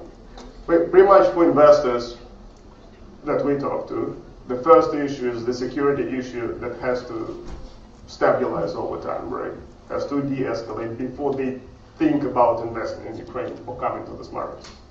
Second would be the stability from a macro side in terms of economic growth, no recession, more or less stable fiscal accounts, trust of the government. It takes time. It takes time. It cannot be done within a very short period of time, right?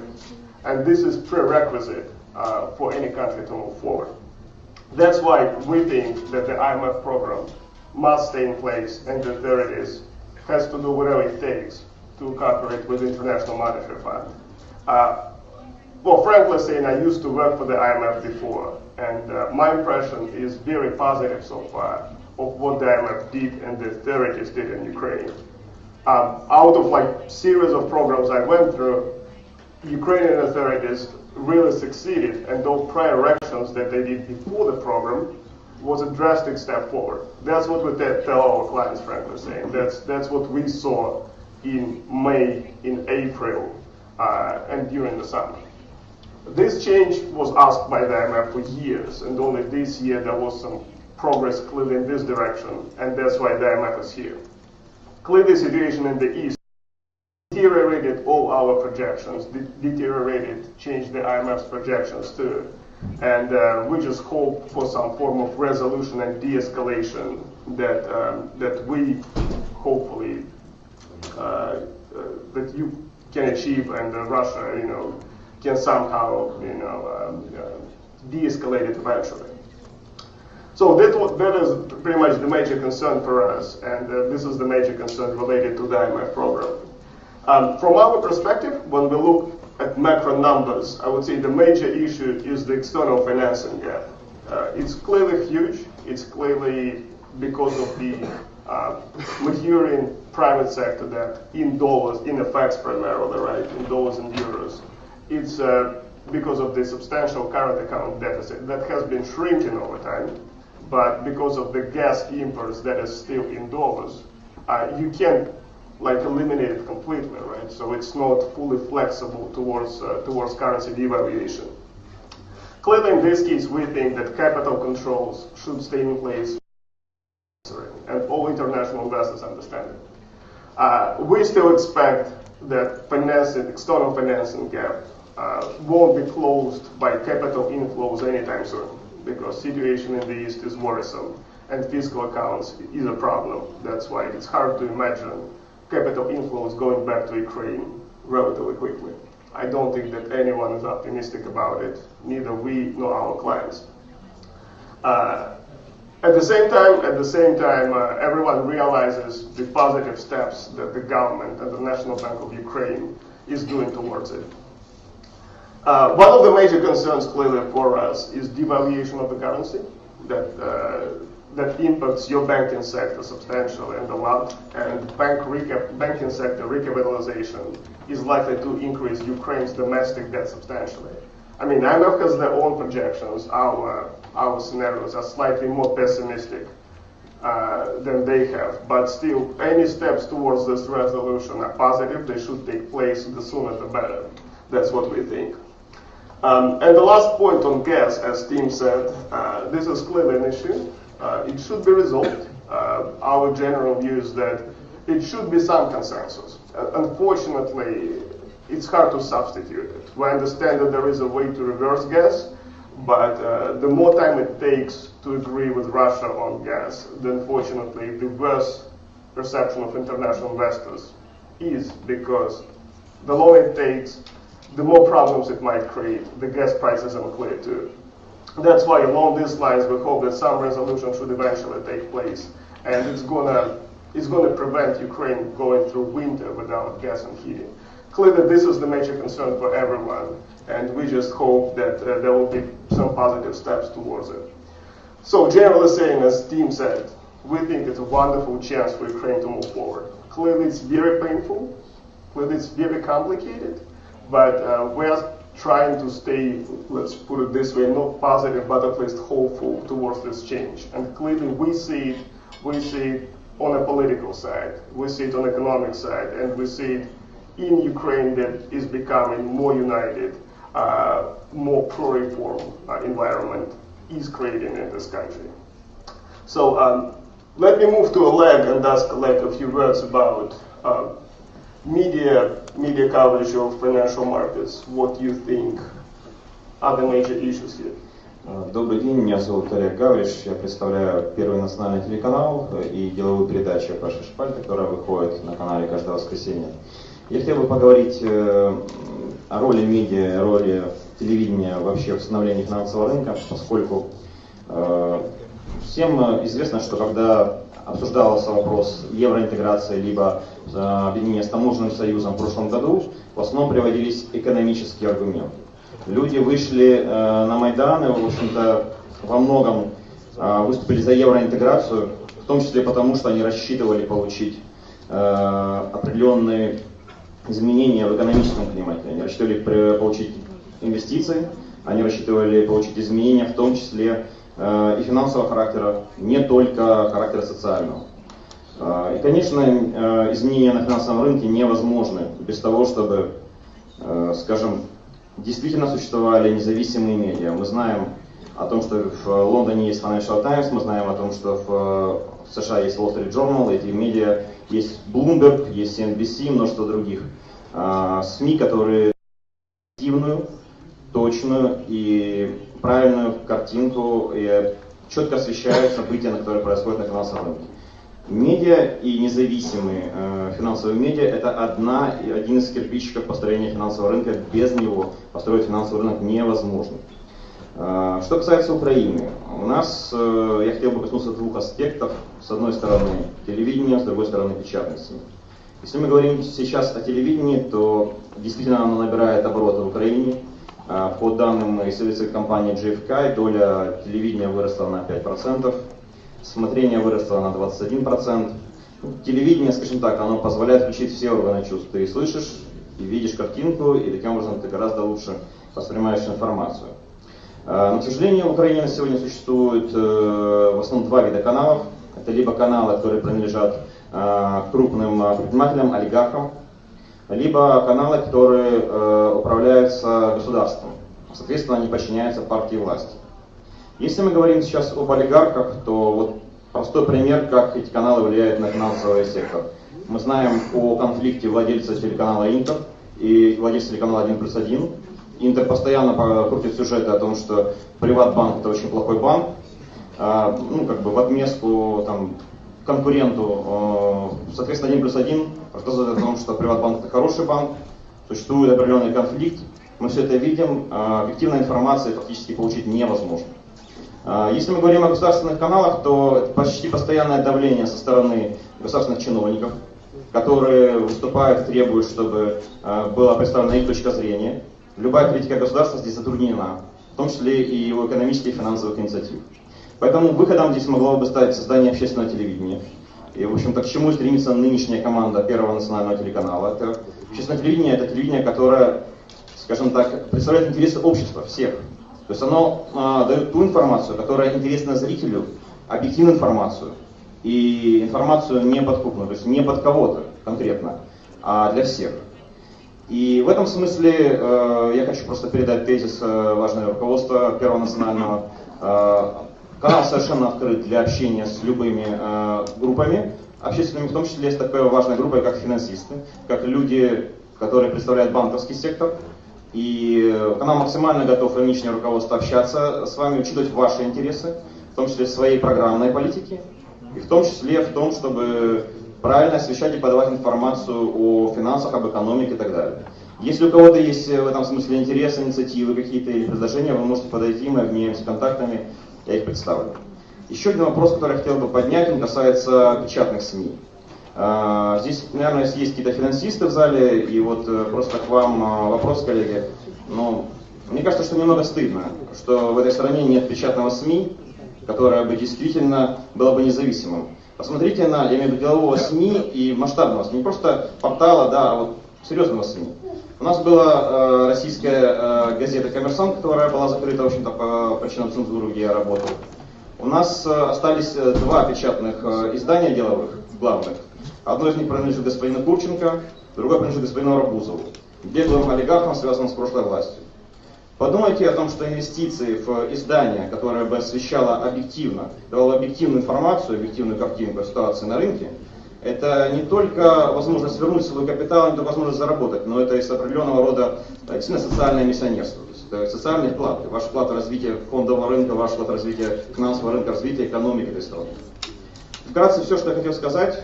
Если какие-то есть вопросы, пожалуйста, готов ответить. Я предлагаю перейти к вопросам. I suggest moving to the Q&A session. And if there are any questions in the audience, please go ahead.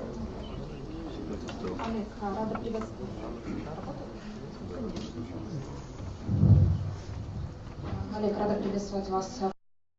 И я хотела бы задать следующий вопрос, чтобы вы представили себя не только тот, кто оказывает услуги финансистам, а и сами объектам инвестирования. Вы упомянули наших беглых олигархов. Если наши правоохранительные органы хорошо осуществят свою непосредственную деятельность, то, возможно, у государства появится актив, медиа-актив, не только НТКУ, а еще один очень крупный медиа-холдинг. Может быть, и господин Порошенко также сделает жест доброй воли и также решит продать Пятый канал. Но как вы считаете, какие перспективы и готовы ли вы рассматривать вариант, когда совокупно будут аккумулированы все медиа-активы в государстве, поработать активно с здесь присутствующим Дмитрием Михайловичем и провести private placement в Украине или вроде такого государственного медиа-холдинга. Таким образом, громадское телебачение будет реализовано не так, что мы делаем donation в поддержку нашего громадского или теперь уже не очень громадского телебачения, а станем непосредственно каждый здесь присутствующий собственником частички такого холдинга. И будем контролировать и через независимых директоров, и через участие в общих собраниях, etc. Я думаю, это прекрасная идея, и это один из вариантов того, как можно было бы построить общественное телевидение и создать вообще холдинг, который бы действительно давал объективную картинку и объективную информацию о ситуации на рынке, не зависел бы ни от кого, ни от российских инвесторов, ни от, так сказать, там, беглых олигархов, да, а зависел бы конкретно от всего украинского общества, нес бы ответственность, отвечал бы конкретно перед ним. Я считаю, что нам нужно независимое СМИ, деловое СМИ, и без этого невозможно построить успешный финансовый рынок. May I have one more question?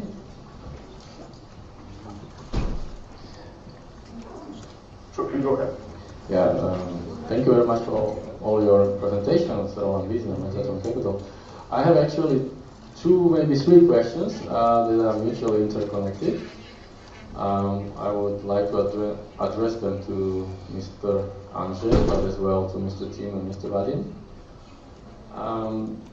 Poland actually really did very well in building capital markets, especially compared to neighbors like Slovakia or Czech Republic. But one thing is, in Poland, you managed to build a little bit of middle class, and you managed to build pension funds, so you managed to build domestic investor base, which became a base for success in the future. Now, the question first is, what should Ukraine do? I mean, there's no time to wait for 10 years until the middle class is built and only then privatize. And if you privatize now, the country is not so ready as Poland was, let's say, 10 years ago. Second question relating to this, you indeed had a lot of, how was it nicely put, star players and star coaches here, because Ukraine sold banks in 2006-2007. But you name it, Intesa, Commerz, Swedbank, Sebbank, Erste Bank, they came and left. What to do about it? You want to attract them? Would you suggest Ukrainian government to attract them back, or how to go about it? Yeah, people came, they were disappointed, and they left. And the third question is probably the most important. Yes, there is a window of opportunity. There was a window of opportunity, I think, after Orange Revolution in 2004, but after a couple of years, again came disappointment.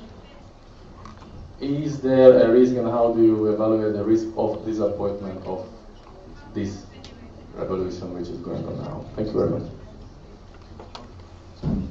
Okay, you addressed the questions to me first. Let me answer. First of all, let me come back to my first sentence. Simply, I have no receipt to quick rise of Ukrainian market. If I had it, I think I will come here and said, vote for me, I can manage it. I don't know whether someone has. What Vadim and others said, and team, there is an opportunity. And I think no one says that Ukrainian has not opportunity. There is no resources, there is no power, there are no people able to manage it. But the bad news that I have for you, that it requires time. I do not expect that there is any shortage.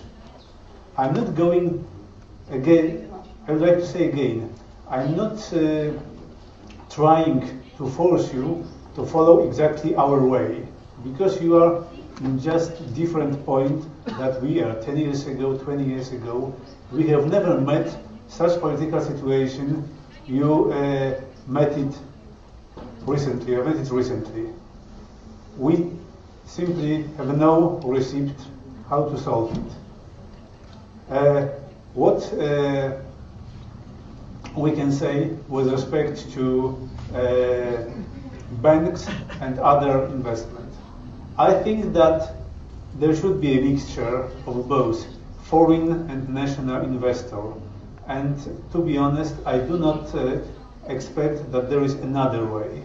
I think that it should be, however, controlled. I think that the role of Dimitri and other representatives of institutions to exactly find out what is the expected share of foreign investors, what investors should be, but I think that the most important role of this market is to activate the internal power, in the internal entrepreneurship.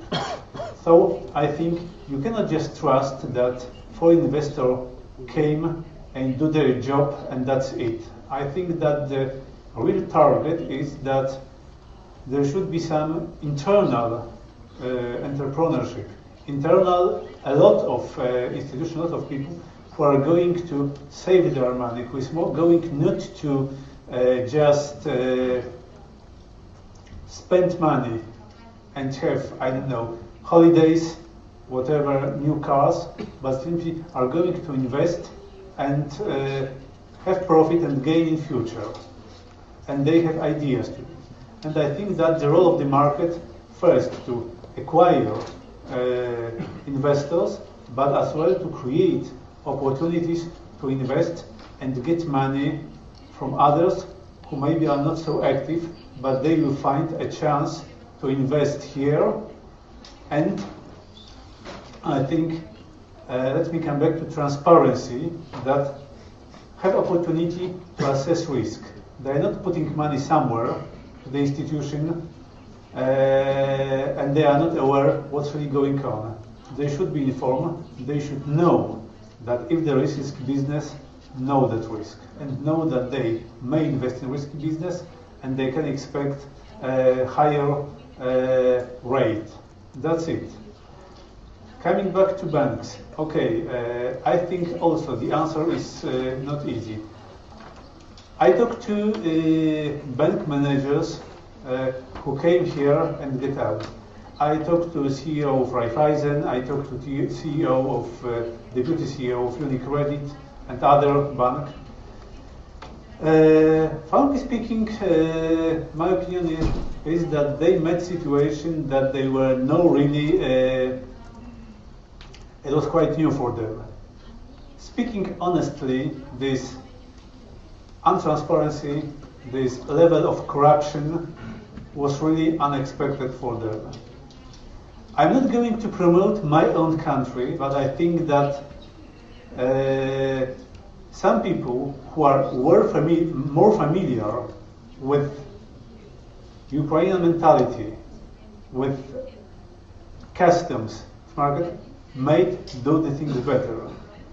Please don't treat it that it's, I want you to invite Polish banks to come here and acquire the banking sector, but I think that the role of Dmitry and his colleague is also to think who should come here and who should bring the knowledge, who should bring capital and stay here and just assimilate with your system. Do you want to? Yeah, I think actually the answer to your question, it's all kind of linked, right? I mean, I think my sense is, you know, Ukraine already has a middle class in terms of mentality. I mean, you know, in terms of education, skill base, they just lack the cash, basically, because your elites have milked the population for 23 years and there's been no trickle-down effect, but they're yearning to spend, they're yearning to be European. And also with the banks, I mean, the banks came after the Orange Revolution, thought that the Orange Revolution would change things, didn't really change anything.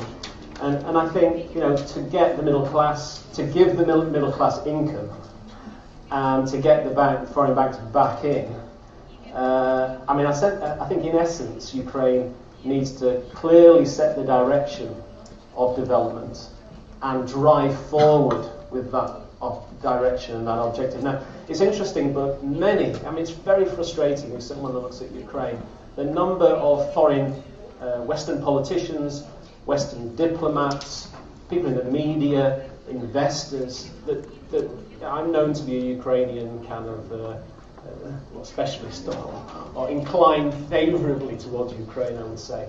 And the number of people that tell me that the West or the EU was mistaken at Vilnius to force Ukraine to choose. The fundamental problem is we forced the Ukrainians to sign on the dotted line on Vilnius. And Ukraine's natural position is between East and West. And that Ukraine can somehow prosper in this position between East and West. And my argument to them is that's been Ukraine's position for 23 years in this no man's land between East and West. And what's the result? Well, Poland chose Europe. It chose the Western orientation. And Polish per capita GDP is $14,000 per capita, something like that, $40,000. $40,000. So it chose the European course of modernization. Russia chose a different model. It chose power vertical, sovereign democracy, whatever you want to call it, but it chose a direction. Its per capita GDP is about the same, actually. It's something like $12,000. Ukraine's chose, or Ukraine didn't choose, Ukraine was pushed into this no man's land. Its per capita GDP is $3,000.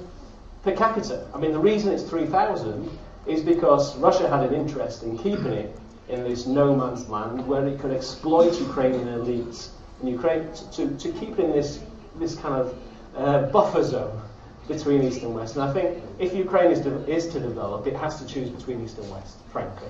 And if it's East, to the Russians, fine. I'm sure most people in this room would probably disagree with that. But I think, the orientation, I think what's changed since 2004 and the Orange Revolution, I mean, in essence, Yanukovych got more or less half the vote. I mean, if you go to the rerun of the 2004, 46% or something like that with Yushchenko. But basically the country was pretty split. I mean, let's not beat around the bush. It was pretty split. I think what's different this time, and maybe I'm wrong, but I sense that Ukraine is not split anymore. It's actually united. And you've got, I'm tempted to say, over 90% of the population are pretty clear in terms of what direction this country needs to take.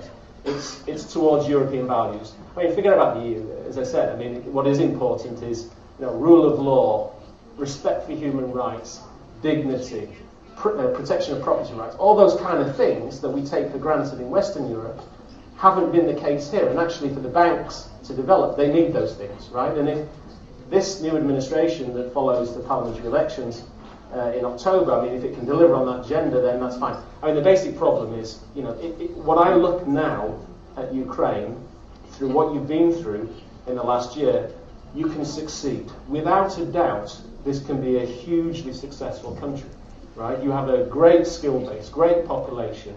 You've got a wonderful agricultural sector. You've got wonderful opportunities to make massive savings in your energy sector, great IT sector, all those kind of things. And the population is driven and know where it want to go. I mean, the basic problem is Russia. Let's not.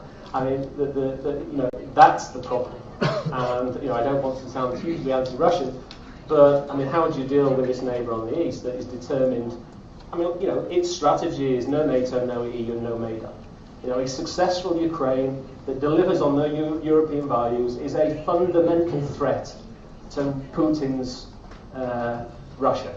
Everything, the whole basis of his rule in Russia, if Maidan succeeds, it's a big problem for Putin. And I don't know what the answer to that is. I mean, it's a tricky one. Maybe you could give a perspective on that one. Well, let me just add a few words. I'm not going to give Russia's perspective on the whole situation. I don't think that I'm allowed to. But generally saying, this is the major risk what we see. And as you said, escalation of tensions is going to be harmful. And this is the major concern, clearly, for Ukraine. There was a question how much time it would take and what should be done, right? The answer is that it takes a lot of time usually, right? Unfortunately. There is no quick solution to change investors' perception of a country. That's why you need a step of credible steps to gain credibility, to gain trust all the time. That's why you have to go with reforms, with property rights, institutional changes, with fiscal consolidation and changes on the government level. So this is pretty much the big pro-European path of development that was already done. I'm not arguing that it's good or bad. That was your choice, and definitely it is perceived positively by the foreign international community. At the same time, as I said, there is no quick change in terms of the perception. You have to show steps towards it, right? That's why IMF program is important. That's why cooperation with the European Union is important. That's why the free trade agreement is important. All this together sounds great, but as Tim said, there is one minus called Russia that is clearly a risk for changes of these dynamics. And we unfortunately saw it in the last week pretty much, right, that some steps were done towards de-escalation with some cost. Again, that's why I would say it's a matter of time. We are trying to stay positive. This is still window of opportunities, and we're still, looking forward for these changes. And unless your colleagues want to add something. I mean, I think it's some of you have said it's important to give some perspective. We come from a situation where, as you mentioned, we had a set of completely unsustainable policies with a big fiscal deficit, a large current account deficit, a fixed exchange rate, which was not sustainable either. So we come from that, and we have come a long way if you look at it, and probably a much farther way than what we have seen in 2004. But obviously this is just the start of a process. The IMF program is one part of that process, but it's the start of an economic reform process, I hope. As we said, there are areas where a lot can be done. You mentioned deregulation in particular, and this is not only an area where things need to be done because of the impact of regulation on business, and it shouldn't be done. Deregulation shouldn't be done for the sake of deregulation. But in the case of Ukraine, it is also because it is an important source of corruption in the system. That's why it links to the other initiatives which will be important going forward, and I think which are an important component of the expectations of the Ukrainian people. That is also something that they want to see. They want to see more decisive action on anti-corruption. This, of course, will take some time. It is not going to change overnight, but there are important steps to be taken. So just this allows me also to say that this crisis should be really, I mean, it's almost a cliche, but I strongly believe it is true that this crisis should be really taken as an opportunity for Ukraine. This geopolitical crisis, this financial crisis, which is very serious, is really an opportunity for Ukraine to conduct reforms which have been delayed for many years. And people often ask me, is this time different than other times? And I always say, I mean, this time has to be different. I mean, you have this is the only option that you have, is to go ahead with reforms, and this is the best time to do it. I just want to say a few words. I'm very glad that Timothy mentioned this thing about sitting in no man's land and the cost of doing so, which is the gap vis-a-vis Poland. Just want to add that you started at the same level with Poland in 1990, and your population was declining and Poland is growing, so the gap actually is even bigger. But I mean, everybody here talks about foreign investors. Just talk a little bit about Ukrainians. Now, I agree that this is a different country after the Maidan. If you speak to the people, and most speak to those in Kiev, before the Maidan there was complete apathy. We don't care, everybody is crook, nothing can change. It has changed now. It's very different, which is a big sign of hope. But if you look just at the balance of payments, you find an enormous outflow of cash from Ukraine. We have an enormous capital flight relative to the size of the economy. Probably Russia is the only one which is the same. Then some of this money comes back into the oligarchs' companies to keep them running because they need to keep them running. So it's not really the lack of money. There is money. It just doesn't stay in the country. It gets outside, which is a very clear indication of lack of trust. It's not only the oligarchs. You look at depositors, where they keep their money. I think you just have to start believing in yourselves. But in order to start believing in yourselves, you have to start believing in the government and the institutions. Therefore, the administrative reform, the institutional reform, the deregulation, and the fight with corruption become really important. True, there is stabilization before that, the financial pressures, but this is all the first layer. Behind that, in order to make it sustainable and to move away from the boom and bust cycles, this really needs to be done. Я бы тоже хотел дополнить уже сказанное. Есть вещи, действительно, которые могут дать отдачу спустя годы. Если мы говорим о финансовой грамотности, то, о чем говорил коллега, да, надо воспитывать с детского возраста, студентов и так далее, и это даст свои дивиденды в будущем. Но есть вещи, которые можно сделать действительно очень быстро. В первую очередь, это государственное административное стимулирование. Государство должно, наконец, определиться со стимулами в тех направлениях, то, что я говорил, в которых наиболее перспективны быстрый прорыв, быстрая отдача. В чем это стимулирование? Налоговые стимулы на фондовом рынке, на других рынках это стимулирование со стороны государства. Это изменение ситуации с валютным регулированием. Это изменение процессов, связанных с предоставлением административных услуг, искоренение коррупции. То есть это те вещи, которые зависят от государства, от качественных законов, от воли и от быстроты проведения, может быть, непопулярных, может быть, очень жестких, резких, но преобразований. Они должны изменить отношение к Украине, отношение к украинскому бизнесу, к украинской системе. Ну и второе, когда мы говорим о доверии, конечно, в первую очередь мы должны говорить о доверии к правовой системе страны. Притча во языцах. Не хочу занимать ваше внимание, но здесь нужны, наверное, очень неожиданные, нестандартные ходы. Вот мне понравилось, как говорил об этом Каха Бендукидзе, приводя пример Сингапур, где в начале их реформ было принято решение апелляционные инстанции в качестве апелляционных инстанций использовать или попросить лондонский суд стать апелляционной инстанцией для судебных процессов, которые происходят в стране.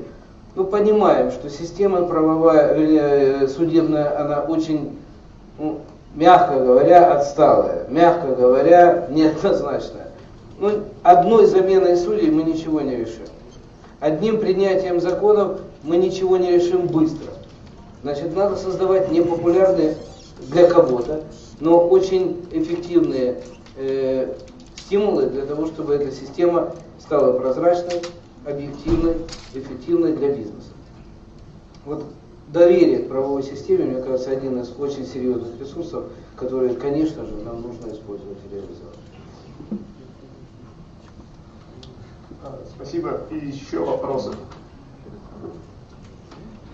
Thank you for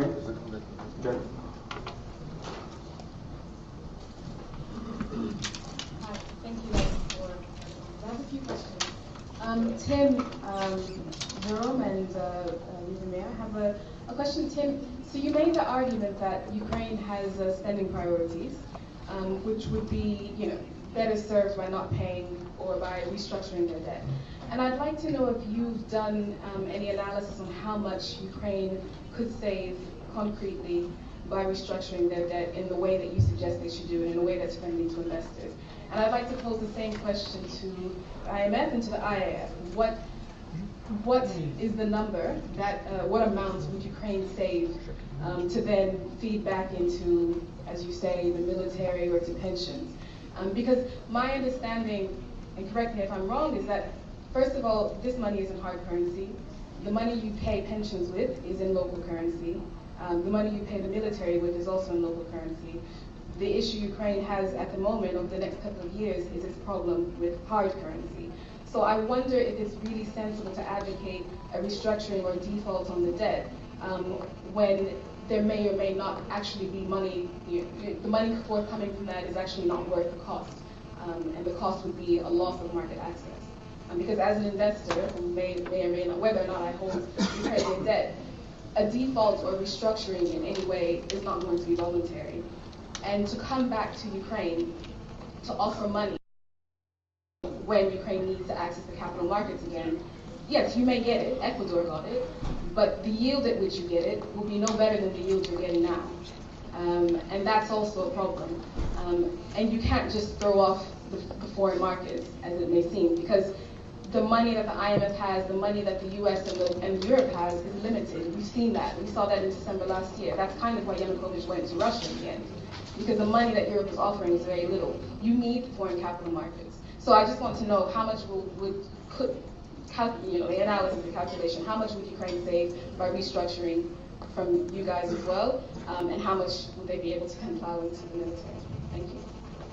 Okay, I'll answer that specific. I mean, it's interesting you ask that question, but it's about policy choices. And I made the argument that Ukraine could use the money. Okay, you paid €1 billion Eurobond in June. There's a 1.5 billion Eurobond to Naftogaz due at the end of the month, right? So 2.5 billion. Interestingly, if you look at the recent austerity program or the revisions to the budget, difficult policy choices were already made, and it wasn't actually about increased spending to the military. This administration increased taxation on the energy sector for about 11 billion hryvnia. So, depends on what exchange rate you use, but it's about $1 billion. So already choices were made, I mean, I would still argue that energy security is a top priority for Ukraine, right up there with military security.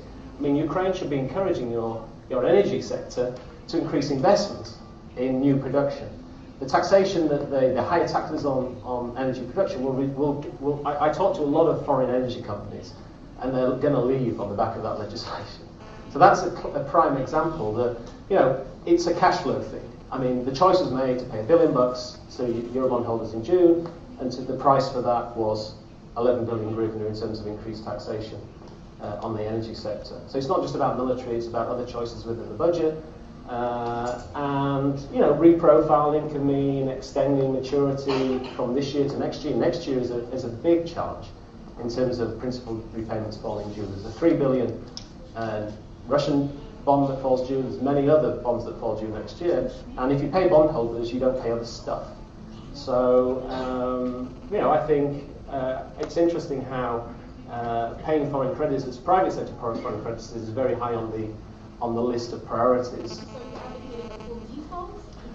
I'm advocating a reprofiling in consultation with foreign creditors who have an interest in ensuring that Ukraine can pay its debts over the longer term. But a reprofiling is an extension of maturity, right? So is a reprofiling not also going to investors and saying, your bond is due 100, we give you a new bond, and you know it matures in 4 or 5 years? That's what it is. Oh, sorry. If that's what it is, then why can it not also be the same thing that the IMF keeps saying, Ukraine needs market access? Market access gives you the exact same thing that you're arguing, except it doesn't put investors' arms behind their back. Come to market now. What? Okay, so the choice was made, pay the Eurobond in June and pay the naphtha gas at the end of the month. And already hard choices have been made to tax the energy sector, right? There was no market access. I mean, where were private sector foreign creditors coming to Ukraine saying, we'd rather you don't tax the energy sector because we understand about energy security. Here's an extra €1 billion Eurobond. Don't do that, please. I mean, it wasn't there. There's no market access already. There's no market access because of what's happening in the There's no market access because investors don't buy into the idea that debt is sustainable. I mean, you talk to the investor. I mean, you talk to the investor. I would say that 3/4 of the institutional investors I talk to, and I talk with 10 a day on Ukraine, at least, and I'd say 3/4 of them don't buy the IMF story. They don't buy that debt is sustainable over the medium to long term. And you know, look at apologies. I mean, I don't blame you in terms of, you know, it was impossible putting together a macro framework for Ukraine back in March. Making any assumptions about growth and inflation and exchange rate were impossible, right? But look how the ratios of public sector debt to GDP have changed in the space of 6 months. I mean, you know, we had a 43% public sector debt GDP ratio at the end of the year. The IMF initial iteration was 60, actually it was 57.5% was their assumption of debt GDP at the end of the year. They're now saying 67 point something percent. So already in the space of 6 months they've gone higher by 10% of GDP. And that's an assumption of minus 6.5% GDP. Now Gontareva is saying minus 9.5. The ratio just continues to go wider. I mean, eventually, on this trend, Ukraine will inevitably have to restructure. I'm just saying you give the reformers the best chance by doing it quickly and early, and then you won't have to tax the energy sector out of the, you know, that forces these investors to leave the country. I mean, the question of sustainability also comes. The question of sustainability also comes from how much people believe in the Ukrainian story. So it goes back to what you guys were discussing before, what Dubry was also discussing. Do we believe that Ukraine is actually going to reform this time around? Is this time different? That's part of the sustainability story, because a lot of what underpins the IMF's sustainability thesis is not the level of debt, it's does it turn down? And on the IMF's numbers, it does turn down, because in 2017, the IMF imagines that Ukraine goes to potential growth.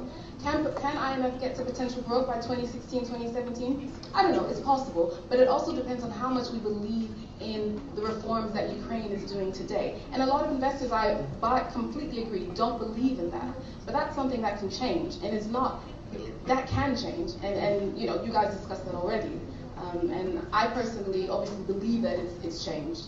I'm very much a Ukraine cheerleader, and so that's, you know, sorry. I mean, I totally agree with you. I think that absolutely these guys can deliver on reform and transform this country, definitely. But the kind of problem sometimes I have with IMF programs is that, you know, the IMF are very good at coming in and looking at the national accounts and the fiscal accounts, right, and in a very narrow kind of focus. I think sometimes with countries, it's better to take a very broader perspective and say, well, actually, you know, how can we ensure that this country delivers on this program in a meaningful and sustained way? And I think in that respect, you need to look more broadly about political stability, social stability, security. I mean, there's no point having an IMF program with whatever level of fiscal consolidation that short-term pays its foreign creditors if in the end the country breaks apart because the level of austerity and the level of adjustment forced means that politics does not work, right? And I'd argue again the taxation on the energy sector is just creating more problems in Ukraine, right? So again, it's your program, you're Ukrainians, it's your choice, well maybe not you, Jacqueline, but it's your choices you have to make. I mean, you know, between all these different items in terms of expenditure, what are your priorities? You know Ukraine better than anyone else on this panel. You know, what is achievable? May I say something on this? There are some things which I agree with you, that reprofiling would be a plausible option, but it should have happened at that time in March, or if it happens, it has to happen. I'll explain why. I disagree though with the issue that you can put fixing the fiscal situation with paying or no paying bondholders. The fiscal is a flow problem. This country had, we count the fiscal deficit somewhat different. We don't count just the official deficit, we count naftogaz, quasi-fiscal arrears and so forth. Last year was in the range of 9% of GDP. It's enormous. Zero growth, zero inflation, 9% of GDP, fiscal deficit, 8% of GDP current account. This recipe for disaster. There is no country in the world which can become something sustainable at this point. So this thing was to happen, and the consolidation has to happen. This deficit had to go down much faster by a lot in order to make the situation sustainable. The role of the fund and the official financing is just to make this politically plausible. You cannot go from 9 to 0. You can go to surplus with hyperinflation, collapse and so forth, but if you don't want to do so, you need time, you need some sort of phasing consequence to do it. That's what the IMF is doing.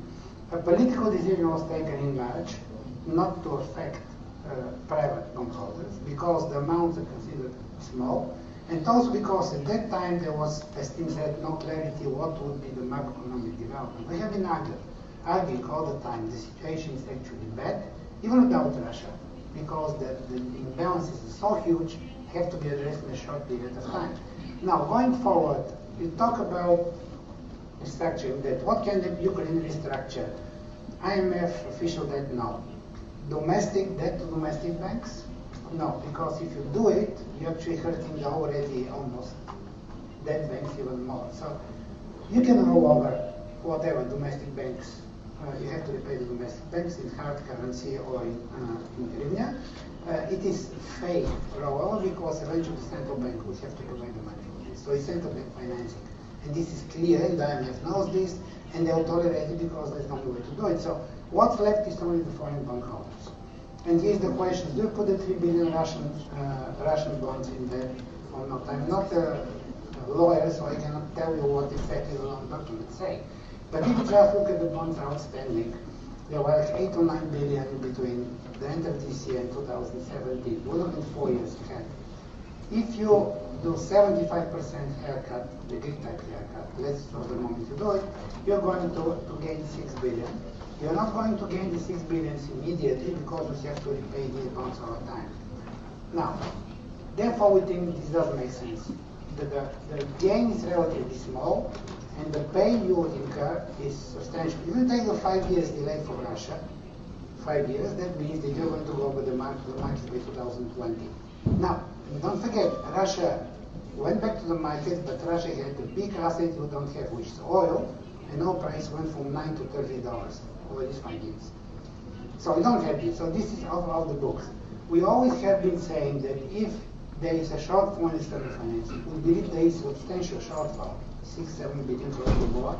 This number is floating because nobody knows what will happen. But if you believe that this is the amount you need, if you can agree with the foreign creditors to roll over this debt, to extend maturities, I would say 10 years, not less than that, that would be great.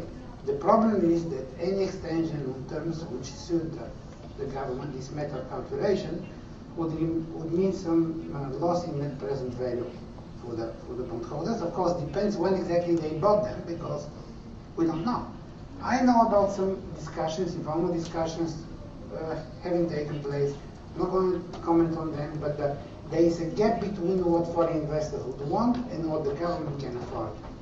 Eventually, if the situation becomes clear that there is no way for Ukraine to cover the financing from official sources, which is quite likely, then eventually they can go to negotiation with the private investors. I would like to emphasize that market-friendly is probably an oxymoron, but a restructuring was done in consultation with private creditors on terms which agreed with them, which provide more of a role of an extension than haircut, would be beneficial because it would accelerate the point when Ukraine will come to the market. But frankly, Ukraine will come to the market at that point of time when markets think that that is sustainable. And that will be sustainable when growth comes back and the situation stabilizes. With the current situation, I cannot tell you what is sustainable. One thing about the energy sector, I live in the US, and taxation on the energy sector there is low. You know what Europe is very different. And I wouldn't say that the policy of the United States is the best one. It is in the current circumstances. But what I want to say is the following. Everybody here talks about Gazprom importing gas, producing more energy. Just look at the statistics, guys. You are 4 times less efficient per unit of GDP than the worst country in Europe, which is Bulgaria. 6 times less efficient than Central Europe, and 8 times less efficient than the western part of the European Union. You are less efficient than Russia. There are only few countries in the world, which is Turkmenistan and Qatar, which actually natural gas producers, which have bigger energy consumption than you. It's a combination of legacy from the past, energy-intensive heavy industries. It's also the availability of cheap Russian gas until recently, which actually makes it irrelevant for those who produce fertilizers, metal, and so forth. But it's also the lack of policy in terms of the low price, domestic prices at home, which actually did not foster conservation. If you improve your energy consumption, energy efficiency, just by 1/3 over 3 years, there's 15 billion cubic meters of gas. That's about half what you imported in 2000 in Russia. So it's not just producing more like the US wants to do, it's also making more efficient use of this. And I haven't seen actually nothing on that part in any of the programs of the government. Well, thank you. Unfortunately, we're running out of time, and I think we should finish this panel. I would like to thank everyone for joining. Thank you for attending, and we will reconvene at 1:30, as far as I remember, right, for the second.